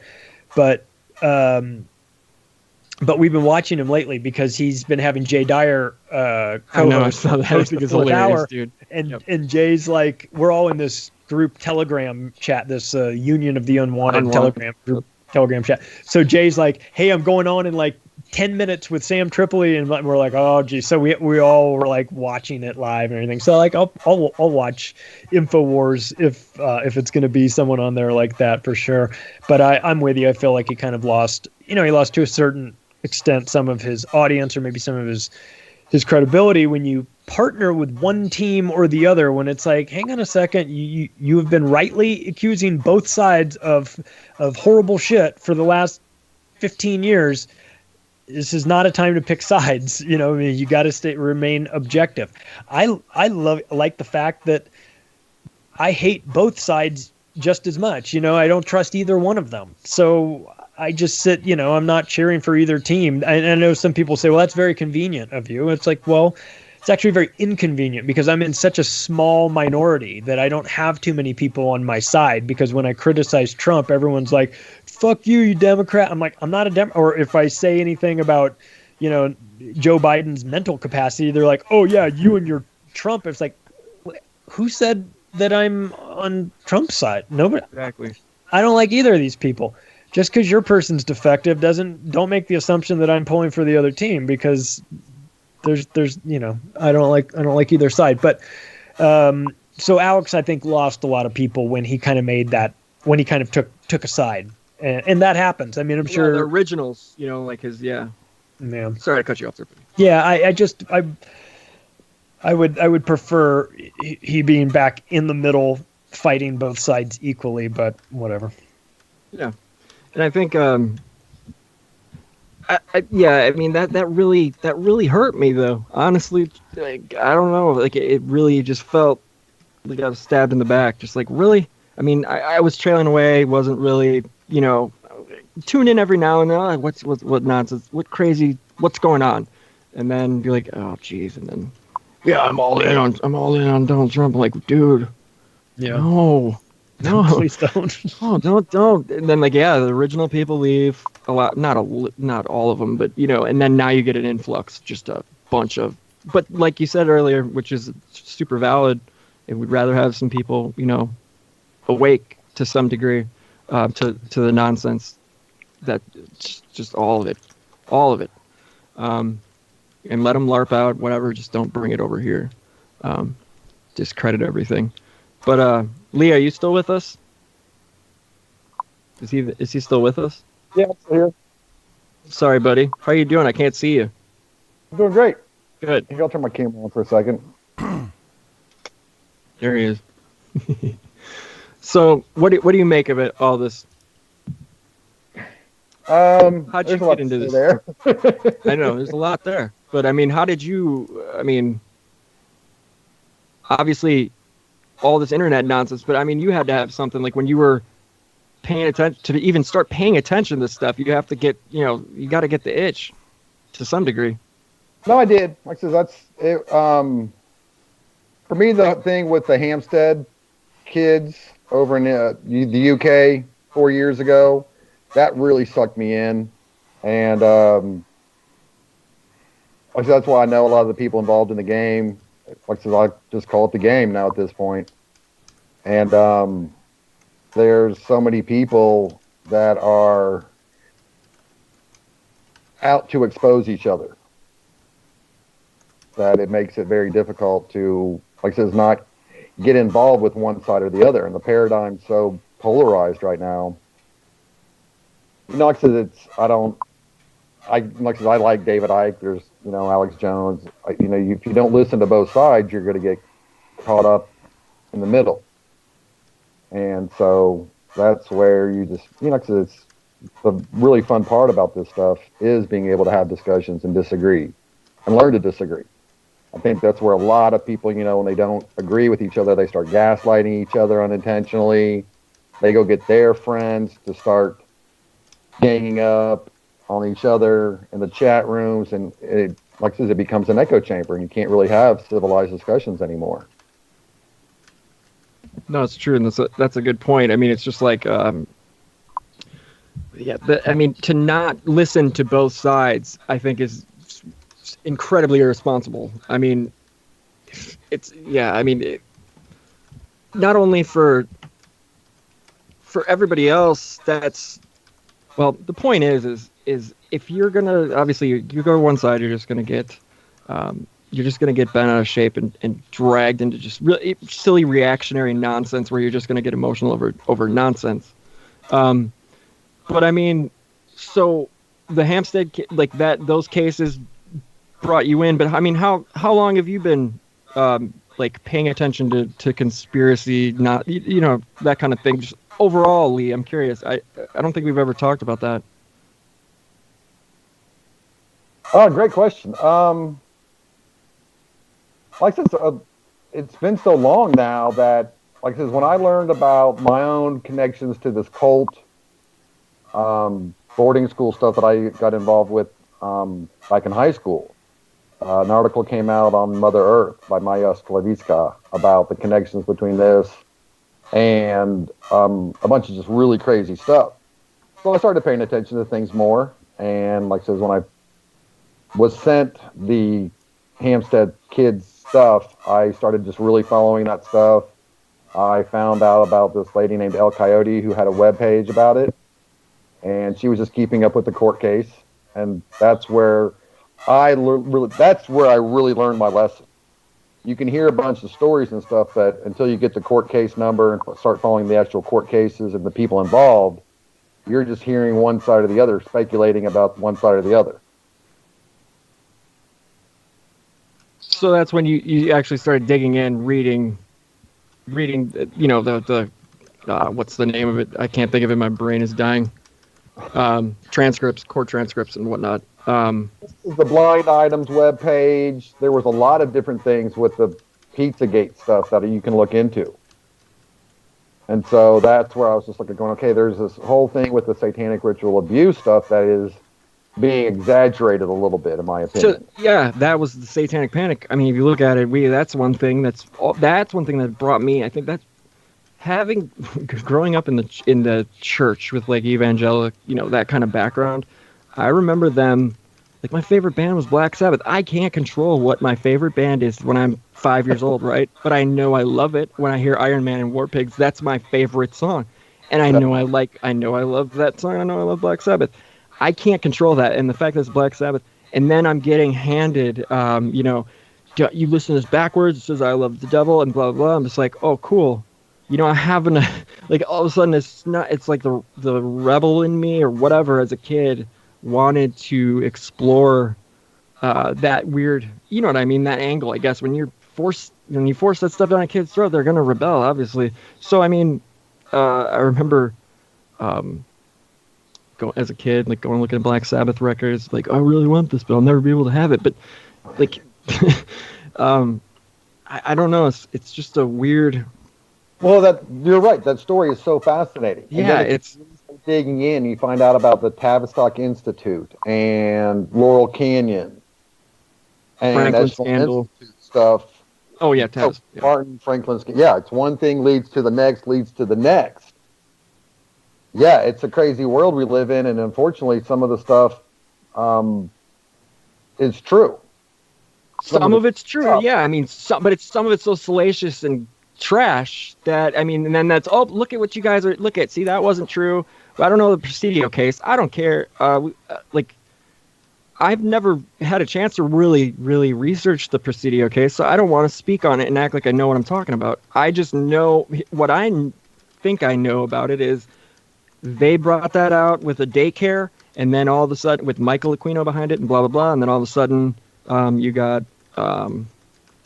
what is it? They got investigated, then it turns out it wasn't. Everybody believed it was not true, and then Michael Aquino did the rounds on Oprah, Phil Donahue, what have you, Geraldo, and it turns out some of that was true. I don't know. I can't say. I don't know if any of you guys have looked into it.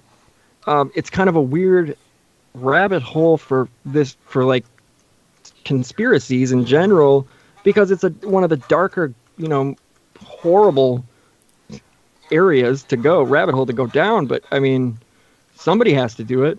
And I think like bringing the church into, like having the church, growing up in the church, I think that was like, well, you guys are talking, really bad about all this music, and you're tying it to really crazy, egregious shit. And that was like, well, that's the Satanic Panic, in my opinion. And yeah, it wasn't even true. Well, it was with the Franklin scandal, and it was with some other thing. I don't know. I don't know what to make of, and that's kind of something that bugs me a little bit, I think. It should bother anybody, but is not knowing what to make of Michael Aquino and that whole thing. Like, I've rewatched the videos with him, like doing Oprah and looking into the camera and saying these things, and I just don't know what to make of it. What do you guys make of any of it? I don't know. It's a fascinating story. Unfortunately, like I said, Aquino's Temple of Set, him being involved with the Navy Psychological Operations Division, is very contentious right now. I think I do believe I heard his last interview. From what I've heard, he's not alive anymore. Yeah, he passed away. So a lot of people were looking into that stuff recently, and like I said, that's when you start looking into the COINTELPRO operations with the Black Panthers and the destabilization of the family unit stuff. There's that crossover there with Sidney Gottlieb, Dr. Ewan Cameron. Right. But also, I mean, okay, so I have a copy of Mind War and Mindstar, I think that's the name of it. And that's straight up like playbook protocol, Navy, or military intelligence. Like, you have to know the terminology and be able to read it properly to understand exactly what's going on in those books. But the thing is I feel like I really don't. I don't know what to make of. I don't know what to make of Aquino. I really don't. I know I've heard his name tossed around so much. He's just a weird, fascinating character. And then to hear him on Michael Deacon's show, like multiple times, and I ask him, off air, I talk to Deacon, like, what is up with this? Like, what's with this dude? Like, what? He's like, good guy. You know what I mean? Like a nice grandfather figure, almost kind of situation. And that's the vibe he gives off. When I listen to him, I'm just like, my mind is spinning. Like I just can't. I don't have words for it, honestly. I don't know, Charlie. I don't know if you've listened, and have you heard ever? Did you ever hear any of those episodes with Aquino talking to Deacon? No. No. I mean, yeah. I've done Deacon show before. I thought you did. Actually. Yeah, I know. That's what I was about to say. I know you did. You've done it. Yeah. He's funny. That's my boy. I know. Yeah, he's fun. I like his sense of humor because you can't really tell he's trolling. It's like, is he fucking with me? Yep. Or is he serious? I'm not really sure, but I kind of like it. Exactly. Veltman and I ended up hanging out, and that's how we ended up connected. Really, was in a Michael Deacon chat, a live chat, really random. We were just like, what? So yeah, that's hilarious. It comes full circle. Congress and hung out with Jay Widener and all those people. And before I went to Disclosure Con and hung out with Ben and Rob from the Edge of Wonder, Carrie Cassidy. Oh, gross. And all them. So, yeah, it's been a very interesting year this last year with all these people. And, yeah, I do believe a lot of things are getting ready to come out in the near future. I know that one guy was going to do the documentary on Captain Mark Richards. That Secret Space Program documentary is supposed to be coming out soon. So if that comes out and it causes a big stir, and yeah, right. Are you talking about Wilcock? Are you talking about those idiots, liars? I mean, David Wilcock and Corey Good, those frauds. Is that what we're talking about? You're getting into trouble territory. Don't care. Yeah, basically. Okay. Who cares what they put out? It's bullshit. I'm sure. The whole Secret Space Program resides on that Camelot, California, Captain Mark Richards, who's in prison right now. And so someone's supposedly doing a documentary exposing that stuff, which is causing Carrie and Angela Powers Disney and a bunch of people to be now making videos about each other. So it's like I said, it's just escalating all over YouTube right now. So it's very interesting. I can't follow all the fighting that who's on whose side. I don't care. I just point out a fraud when I see a fraud, and I think that needs to be done. And people, that's the funny thing, Charlie. You say, you love Deacon's, sense of humor, so to speak. Well, it is, yeah. And it's funny. I don't want to share secrets or anything like that, so I won't. But yeah, I love that about him too. Like previous, listening to him, and then we connected off, started talking and whatever. Yeah, I appreciate it, like having pretty goofy characters on, and to realize that some people are that way. They troll. That's what they do, and it's like I said, if you don't get that, that's their sarcastic humor. Right. Totally missed. That's on you. Yeah, it's over your head. And whatever. Oh well. So, yeah, I like that about Deacon. That's makes him endearing. Personally, Jim, do you like Michael Deacon? No. Well, we don't need to get into a roundtable about Michael Deacon. His show's running probably right now. I feel like a jerk. What's that? Going again. You know Michael Deacon? Do you know who we're speaking of? We haven't talked to you in a while. Sorry. No, I've heard the name, but I'm not really familiar with him. Yeah, he's a goofball. He's a good guy though. He's a really good guy. He'll have on some pretty goofy cats. In this field, and a lot of like UFO cat. I think, was it Horn? Michael Horn? I think that guy's awful. I had to block him on Twitter. Like literally, I don't block people. Like that's just not my thing. But that guy just wouldn't stop trying to send. Like if you read this, then you read that. I'm like just trying to be nice, man. I was just trying to not be a jerk because everybody hates you.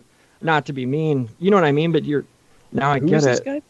Michael Horn. He's the guy from. He did. He's a UFO guy, and Billy Meyer. That's it. Billy Meyer. I don't know if you that case where it's over in Sweden or something. I believe it's Sweden. where in the 60s, 60s or 70s, he said he was in contact with, and I don't know the entire story, but he was in contact with some ETs, and they gave him ancient information about and then he started making predictions saying, for the future, saying that they said this was going to happen, this was going to happen. And I don't know how much has really come true, but he had the photos, and apparently he had a lot of really, really good photos back when you couldn't analyze them that well, when the technology just wasn't there. And what I've read is that these photos have been analyzed and they've been debunked straight up as outright hoaxes. A lot of them. He's a real character that he's still out, like everybody's 86 to him. No, I'm sorry, dude, you can't come on this show.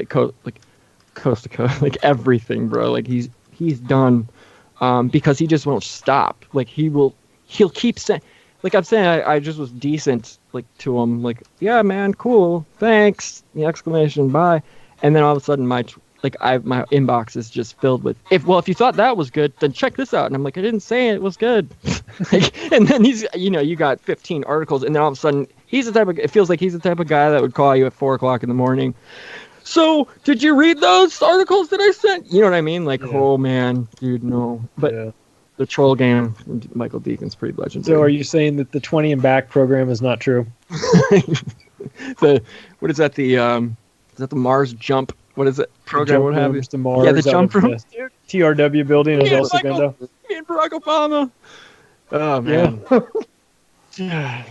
How did that even funny get? Because I used to live right by that TRW building. I mean, when the description, when they made the description, I was like, shit. I know exactly where this building is. I mean, I know the building's real, but the jump room I can't attest to. I can't remember I saw that dude. I think I saw him on the Daily Show. Do you know what I mean? I think I saw it on the major thing and being I think I heard about this on Coast to Coast. You know what I mean? It's but I don't know. I don't care. But man, that's just goofy shit. But I kind of like that. I like that one lane of the alternative information community. Not because I believe it or anything. I just think it's a fun intellectual experiment or exercise. Yeah. Where you just think what if, or what if we were able to do that? What if there are slave colonies on Mars? You know what I mean? Right. Yeah. I'm not saying I believe it, but what are the ramifications? Let's work backwards. Let's say it's true. Now we have to figure out, how did they figure out how to get the technology? When did they start doing this? Has this been around forever? Who's involved in it? And you start to think about, so it's kind of this is what you talk about when you get super duper high and you talk about jump rooms to Mars, because that's the perfect conversation. But I don't give that talk at an Acapulco. I just can't do that talk. Right, so I'll have to talk about something else, but I wouldn't do the jump rooms to Mars. Later that night, when everybody's baked, that would be a fun time to have those conversations. Yeah, fair game then. Yeah, exactly. Yeah. So, flat Earth. Well, talking about the civilization and advanced technologies that's being hidden is a great conversation to have. That is absolutely true, because we know that that's what makes these stories feasible in a sense, is because you go, well, that sounds crazy, but I do know that they're hiding secret technologies. Governments are lying bastards. This sounds like something they would do if they had the opportunity to. So when you've got this conspiratorial brain like we all have, and that a lot of the stuff that the general public is told is not the truth, that technology exists that's far beyond what we're currently seeing, and we're getting the military gets it, and then we get it hand-me-downs for, it takes a generation or so for it to trickle down. So we know that, and we do know the extent to how devious and full of shit our governments are. So, we've got that component as well. And then you start to think about NASA, and they're full of shit, and you're like, okay, so they're lying. And then that, and then Catherine Austin Fitts and Mark Skidmore do the talk about $21 trillion that went missing. You go, well, okay, well, that could finance something like that. You know, so like the conclusion could be totally preposterous, but all these little angles that would have to come together to make it happen, a lot of them are actually real. And so that's why we're sort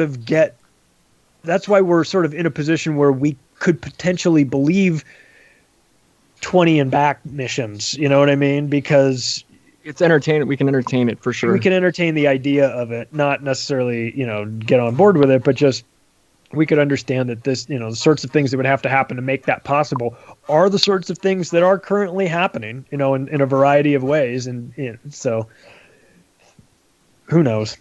And I will say this too, like I brought it up last week, and it's one thing that I don't know, I want to get everybody's take on, and it's the fact that I was having this conversation with the dude who supposedly didn't have COVID. And he's got, his philosophy, like a couple credits from having his, master or his doctor, what have you. Doesn't matter. He's one of the smartest guys I know. And he's like, Barski, I love you. I appreciate your takes on this, and this, but I don't really give a shit. I care about ancient Rome and studying that. That's my thing. I'm like, okay, cool. And he's like, then we got a little further, and he's like, all right, well, I was like, well, what do you think about this? I need your opinion on this. Seriously, man, I need your take. And he went into an area, and then we kind of met in the middle where it's like, you know what? This just seems like Cold War era shit, right? Like, secrecy, basically. And almost because of NASA, and we know that they've lied so much with so many things, right? It's just like, okay, maybe this was, instead of it being like 20 or 50,000 or 100,000 people, however many people, they're all lying, and it's so compartmentalized, they don't know.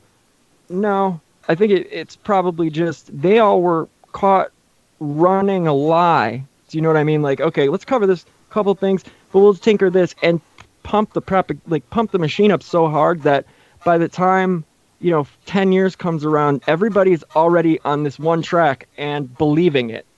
And that's it. And that became a narrative, and that took a light on an egregore of its own. It's a living, breathing kind of thing, and it's gotten so big and out of control that it's got a life of its own. They don't have to pull any strings. This is just a self-fulfilling, crazy whatever. So I mean, I started to believe it makes the most sense because it's not. It was a conspiracy at one. I mean, I'm curious. Does that make sense? I mean, to you, Charles, I'm curious to know, your take on that. Doing the research you've done for your book, does that ring true or resonate with you at all? Kind of like this could be just. Can you see where I'm going with this? Yeah, like just straight up disinformation that to a degree. You know what I mean? And then all of a sudden it's right. It's so funny. Like with regard to space things, like. I mean, I eviscerated NASA in one of the last chapters of my book. Just destroyed them with their own words, just using their own words against them. I have no respect for them, but I come to that with great sorrow because I'm named after Charlie Duke, one of the astronauts. I have a framed picture, of him that says, "May your life be as eventful and amazing as mine has been." And I'm like looking at this, going, I don't trust you. I don't trust any of these people. I don't trust this story. I don't trust any of this. And so, it sucks because I want to. I want to believe this. I like the idea. I like the idea of the space stuff. I like the idea of, that we would go to the moon. We would go other. I mean, I like that explorer mentality. And then, of course, to have it from the United States and have our connections to the United States, it's like, wow, you could kind of feel proud about that. But man, I got big questions about NASA just in general on a variety of levels. And so, I find myself not being as enthusiastic about our ventures to the moon and to Mars and everything because I'm like, I just don't trust anything NASA says. So I would like this to I'd like to believe this is happening. I put a quote in the book from Ben Rich, who was the CEO of Lockheed Skunk Works, talking about a presentation he did at UCLA in 1995, where he said, we have the technology to take ET home. And so Jan Harzen, who wound up later becoming the director of MUFON, who has his own problems apparently right now, if you read the press, he followed him out into the parking lot and said, "Hey, I work in propulsion, and I'm curious to know a little bit more about this. Like, when you say we have the technology to take ET home, what exactly are you talking about?" And Ben Rich's response to him was, "Well, do you know how ESP works?" And Harzen goes, "I don't know. All points in time and space are connected." And Ben Rich goes, "That's how it works." Walked away and then died a year later. So it's like, so you get that, which I can't confirm 100% that was that conversation took place, but I think it did. I mean, I've heard him talk about it a variety of times. So what do we got here? We have the guy from Lockheed Skunk Works saying that we have the technology to take ET home to the stars, and then we've got NASA saying something like, it's kind of hard to know who to believe. I don't believe NASA. That I'm certain of. But are the guys at Lockheed, are they doing things that we don't know about? Yeah, of course they are. That's kind of what they do. Yeah, but yeah. how far, what does that mean? Are they 20 years ahead, 70 years ahead, 400 years? I mean, I don't know. If you're taking ET home, you've figured out something that is beyond liquid fuel, liquid propulsion, and things like that. Yeah. So where are we? It's hard to know. And then, of course, one thing that I do know from writing my first book and the second book is that when you have $1 trillion allocated for the military every year, I don't see any wars either right now. Like us, on us. There's a lot of, they have a very large incentive to keep themselves as relevant. So they could be justifying their existence by, faking, Cold War type stuff, talking about this alien race, we got to get off this planet, global warming, all these factors come in, and you start to analyze them and you go, well, how much of this is actually true? And how much of this is just bullshit propaganda used to get us thinking that there are all these problems out there as a reason to justify their bloated budgets and continue to get their budgets and exceed their budgets year after year. I mean, we always have to have a boogeyman, right? So yeah, how much of that, where is it truth and where's the lies? It's hard to tell. Yeah, it feels like with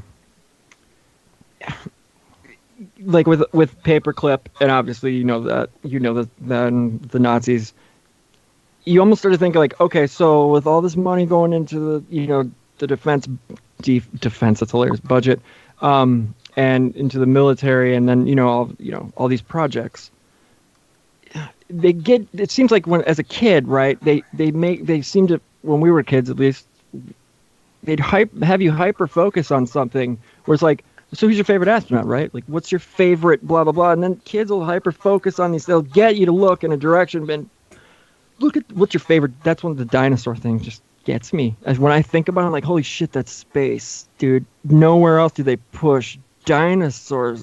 What? Wait a minute. See, that's, and this one, dude, this pisses people off super bad. You even question this. You're a, how dare you?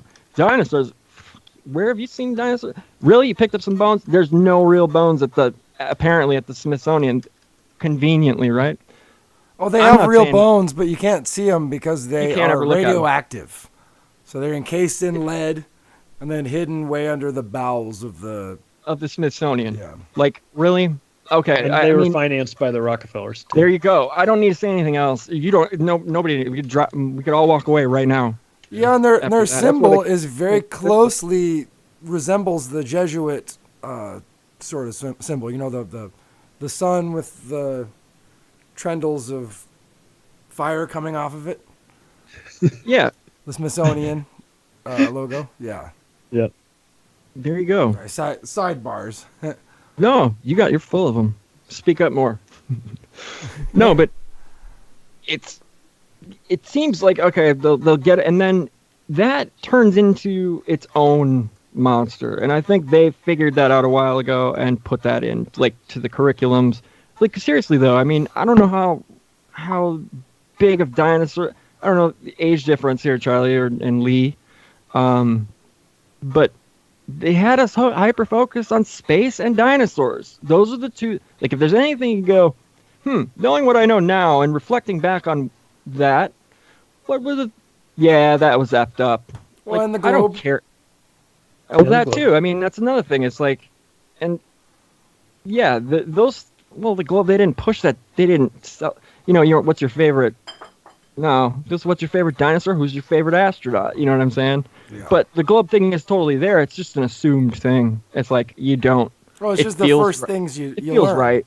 Right. It's weird. But why have us as children hyper-focusing on these things? And I think that sets the tone then for our... There you go. Now we're believers automatically, because if it doesn't, why challenge that? And we can't even parse those things out as children. Our brains aren't wired for that quite yet. But that gets me every time. It really does. Dude, I've been attacked. I'll literally just in jest post that shit on Facebook. Oh, and I remember running it by a friend of mine, and she dude, I mean, she's got like Nagamati text, like, she's hip, like, whatever, but dude, she lost her mind when I started telling her this, and I was joking. I literally took the stance that I don't believe in dinosaurs, and she took me. I ran with it, and I told her all the things I'm saying right here, and played it a little bit hard. I'm like, well, think about it. Why would they get us to do that? Why would blah blah? And she's like, Barski, you're insane. You're insane. I'm getting really fucking pissed at you right now for even saying, like, because I'm like, dude. And then I had, like, she was literally getting angry, and I literally flipped like, I'm kidding, dude. And I'm like, I'm not kidding that hard, but I'm kidding, but I'm not. And she couldn't tell. Like, yeah, and she was angry. I posted on Facebook like a couple months later, and she noticed, and dude, it got Jason Lindgren from Crow 777. Like, I had to throw that in there, because that's one of their episodes was like dinosaurs. They're just tearing everything apart, right? I listened to that. I'm like, oh shit, yeah, right. Let's hear you guys stumble all over this one. I'm like, oh no, damn it. I don't necessarily say that they didn't exist, but can't say they did. Shit, and then you're just kind of at a point where it's like, fuck. Well, did you watch Hard Knocks a couple years ago when they had it with the Rams their first year in LA? They had Jeff Fisher's telling a story about one of the guys who is explaining to him, like one of the big D linemen, explaining to him dinosaurs weren't real. And Jeff Fisher you can find it on YouTube. It's like a 2-minute clip. Jeff Fisher, the Ram, explains that this guy is telling him the dinosaurs aren't real. And then they cut to footage of it, and it is hysterical. And Jeff Fisher just does a great job with like a total straight face. And he's just like, I just don't know. I every time I go out there, this guy wants to lecture me about dinosaurs. He's like, and part of me is really fascinated, And I wonder if he heard that same episode, or how do you get to the line of thing? I don't know if there's been a lot of denial. I haven't looked into it, but like dinosaur denial, like space denial. Well, NASA, yeah, well, obviously, but it's where there's an army of people that are like, these are, the moon landing hoax people. These are blah blah. You got your troughs here, in the conspiracy game kind of thing, what have you, but. That one really gets me. Like, I know you just flat Earth, but there's like a weird. I was initially. That felt like I brought up last week. It feels like a psyop. And Terry, if you're in the chat, I'm not looking at the chat. I'm sorry, but it. Like, I remember he mentioned that. He said, "What do you think of this?" And this was like in 2016, something like that. Coworker, and I was like, "This is stupid. It doesn't seem right. It seems like a psyop. It seems stupid." And then I remember reading, there was like a Rasmussen or a Pew poll where it had the demographics broken down. It's like totally itemized here. Like, yeah, this percentage believes it. Like, it was like 18 to 24, blah, blah, blah, blah, believes, and they had, I was like, that just proves, I think that proves a little bit like, yeah, this was a psyop, or I don't know, maybe they're just throwing shit out there. But either way, it's a psyop. So, I don't know.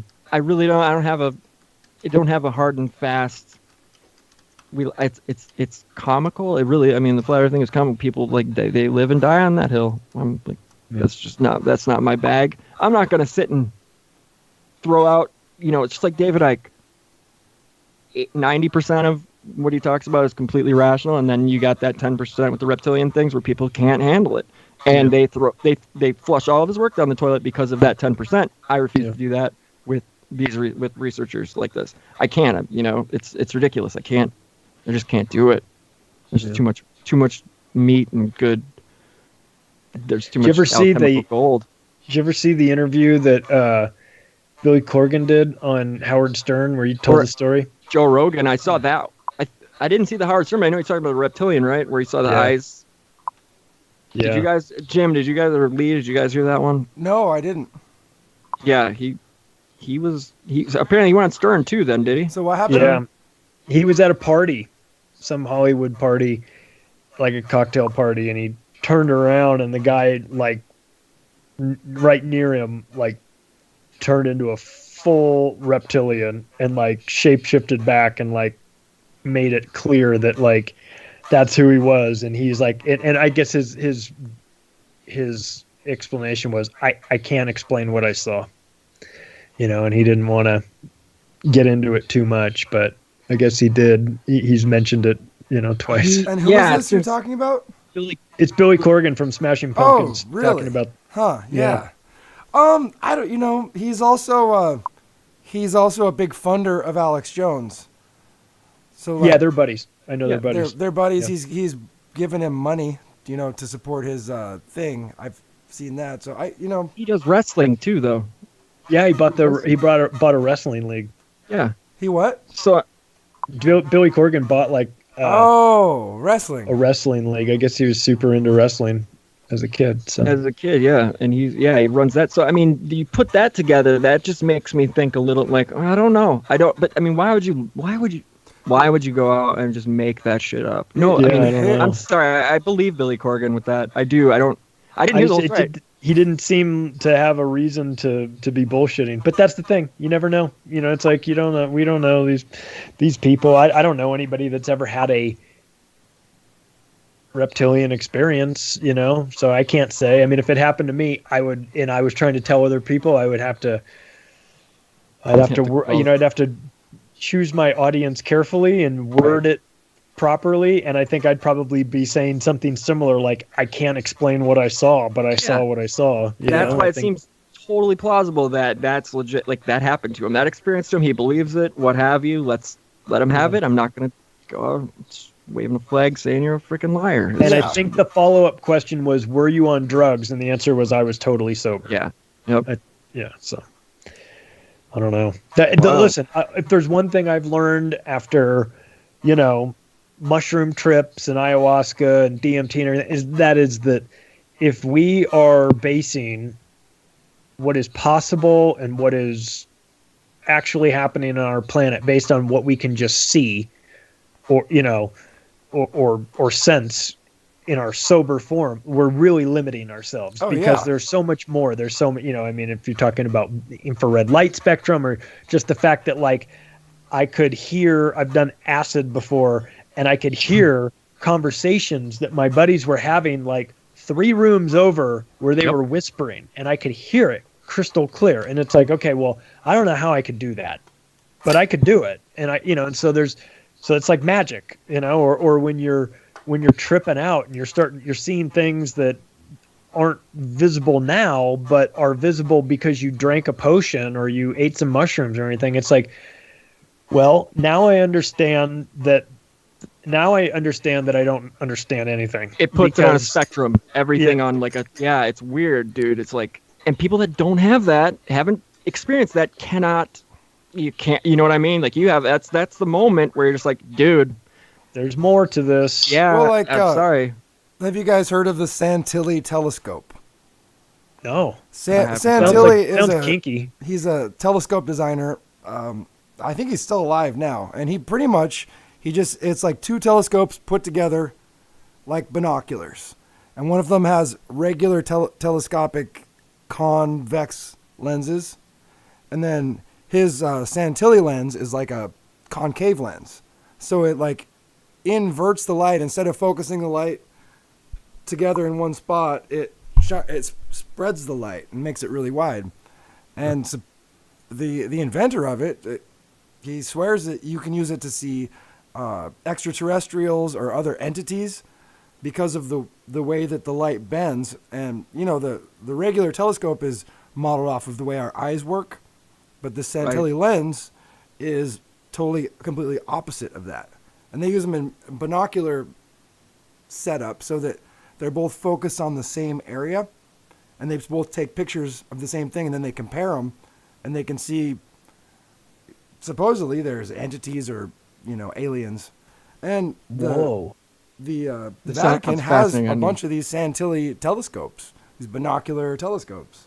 So it's like something that they invested millions and millions of dollars into putting up, and what they're looking at with it, who knows? They don't tell us, Clearly, they can't probably say shit about it, dude. This is wild. Where are these things located? How big are they? Like, what? Santilli. Santilli telescopes. They're binocular telescopes. You can search for it if you look up Santilli. I could look it up and put it on the screen or something. That would be cool. I don't even know. Whatever. But where did you learn about this, Jim? Where did you hear about this? Like, how do you know about this? Oh, I just trolling YouTube. Just random? I think. I saw a video and I was like, holy smokes. And so I started doing some searches about it. And it's pretty interesting. This is the first I'm hearing of it. I don't know, but Lee, you hear this? It's patented, so. Shit. I've heard of a few different things, being able to look up into the skies and using infrared and ultraviolet rays to see things. So, yeah, I've never heard of the Santilli telescopes, though, ever. I don't know how that slipped through. And I fell into, I don't know everybody, I'm not going to say everybody, but I know a lot of people fall into different, different rabbit holes, and, you go a certain way. But yeah, the UFO thing, well, I've been over that for a couple of years now. Where I really go, like, screw it. I think, that, but whatever. The point is going through all that data, researching it, and coming up with, it's not from outer space, I don't think. That's it. That's all I know. I feel like I know that. It doesn't feel right. But yeah, I've never heard of the Santilli telescope thing, dude. Sounds rad. I'm trying to find it right now, but my keyboard just it's all right. Punked out on me. So let's see if I can do that again. It's all right. So I'm thinking we're gonna wrap soon here, guys. Let these guys go. But so before we go, Santilli. What's up? The guy's name is Ruggero Santilli. Nice, yeah. Yeah, I found he's got some videos on YouTube, and definitely worth checking out. Yeah, we got it. Great, just what I need. Yeah, go down that rabbit hole. Go down another one. Watch ultraviolet videos of entities for the next 5 hours tonight. I know that's what I'm doing when I. But no, Charlie and Lee, I want to thank you guys. Charlie, why don't you give us Octopus of Global Control? If you guys don't know, you're idiots, and go. You're not idiots. I love you guys, but go buy the book.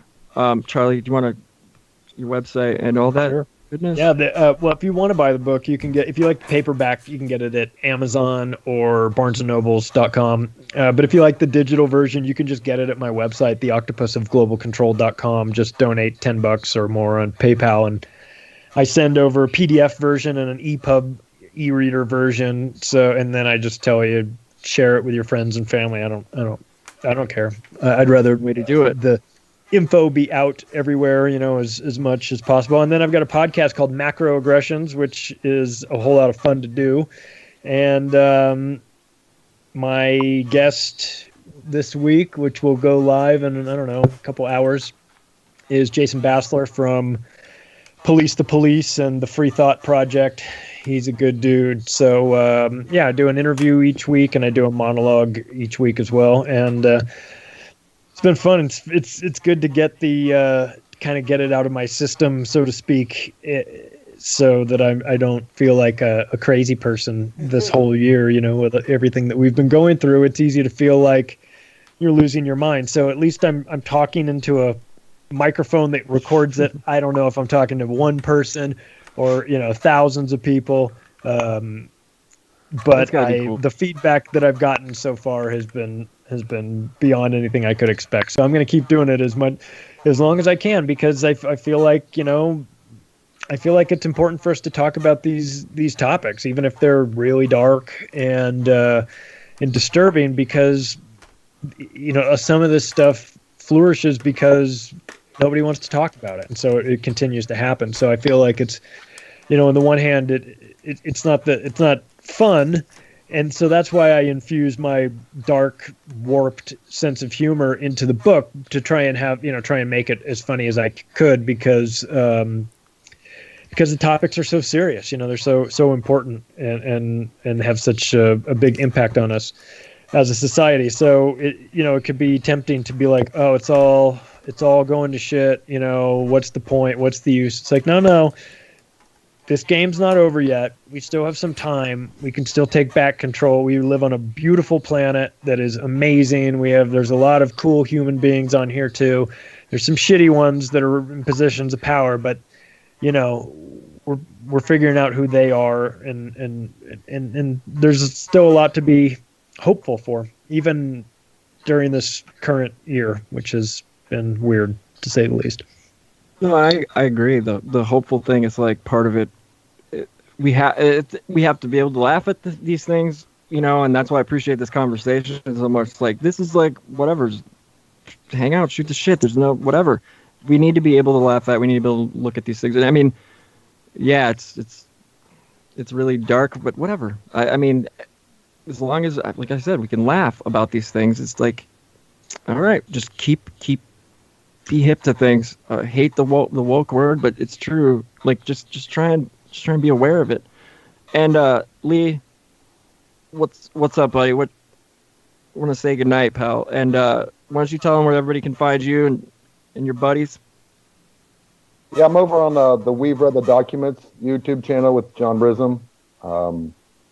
We talk about Nexium and Est and the Finders Cult, and the troubled teen industry as well. It was an honor being on here with all you guys. Charlie, it's a great honor to be here. Like I said, your stuff on the Octopus of Global Control made me look at the externalities and exchange commissions and the whole geopolitical world in a different way. So it's cool. Like an honor. Thanks, to be Lee. with you guys. I appreciate it, and I love what you and John are doing over there, John. And of course, we all have this connection to Billy Ray Valentine, who we all really love and respect so much. So Billy Ray. He was texting me this morning. So there you go. I just through him, I've had a chance to meet a lot of really smart people, a lot of very fun guy. I like the way I like this whole vibe. This works for me. I feel like this is the way you have to talk about this stuff. Thank you. And I was like, Jim, if there's stress involved in this show, like, fuck that. Let's not do it. Like, we pushed it back. And like, no, we don't, dude, I don't care. It probably says, I don't care what it says on the YouTube screen. As long as you can see it and hear it, and that's it. Right now, I don't care. Like, I just want to get it out, and there you go. Okay. Well, so yeah, we'll get it out first, and then we'll worry about the format of all the pretty stuff later. Yeah, like, what gives a shit? Like, whatever. This is fun. This needs to be had and needs to be done now. So whatever. That's the point. Yeah. Yep. You figured it out. I appreciate you guys thinking to have me on because I love this shit. It's so much fun. You know what I mean? Just talk about what ifs and what can we do and where's this all going and what are the ramifications of it all, and I don't think that any of us believe that we're actually solving all of the world's problems, but like these conversations have to happen, because if they don't happen, nothing changes, and people don't see these things, or they don't look at the world, and like, frankly, you never know what's going to wake somebody up. Like for me, 9/11, Building 7 in particular woke me up. Right. But for other people, it might be some of the lies of the coronavirus of 2020 that wind up waking people up 2 years from now. Yeah. They're watching these videos going, holy shit, these guys were talking about it back then, and so you never know. We talk about a variety of topics because one of them might be the one that wakes you up. And as everybody that's probably listening to this knows, like once you wake up to one of them, you start digging into the other and the next one. And so you can't go back to sleep. You don't want to go back to sleep. It's your obligation to not go back to sleep. You're awake. You're one of the few people that's awake. Isn't this awesome? By the way, you do have one responsibility. You have to inform people of it. You have to make sure that you're getting as close to as truthful information as you can. Obviously, you're working against professional disinformation campaigns, so you're going to make mistakes from time to time, but keep yourself focused, like on the right, come at it from the right angle and inform people of this. Like that's your job now. And I feel like you should do it. You have a responsibility at this point to take 5 steps back and not react immediately to any bit of news, any bit of information that comes across your line of sight, whatever, anything you hear, don't immediately react. And it's sometimes we all have to check ourselves, like, it's tough. Shit, wait a minute, to slow down. And it takes another person freaking out for you to be able to, wait a minute, oh shit, that's a huge thing. And I think that's the most important thing. It's just whatever you do, unless you got somebody aiming a gun at you, some like one of those situations where it's fight or flight, where I totally get it. Do not, don't take anything too seriously, and don't, just remain questioning everything, which is, especially authority.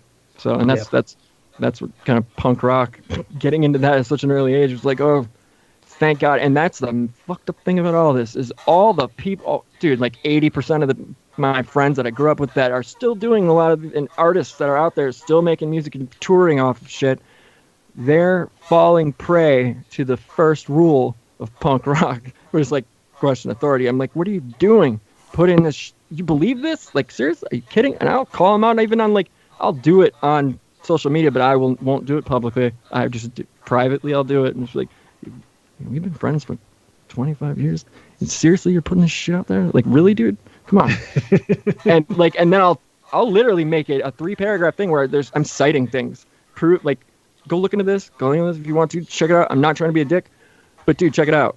And then a couple days later, I'm like, shit, I must have pissed dude off really bad. And no, I'm like, I really appreciate you letting me know that this, and it seems like I need to do more research. I'm like, okay, doesn't happen all the time, obviously, and that's the ideal situation, but it happened the last couple times I've done it, so it's like, all right. So I guess your approach is important as well. Don't come at him like a Jesus freak. Yeah. I've done that. Don't do that. Yeah, we've all done that badly. It's ugly. It's really ugly. So, but yeah, I want to thank you guys again for coming, hanging out. Really appreciate it. Hopefully I'll have to do it again at some point soon. For sure. I'm up for it. Every day. Shit. So, appreciate it, guys. Thanks, guys. All right, have a great night, everybody. See you later. All right, I'm going to let her go. And Me too. have ended.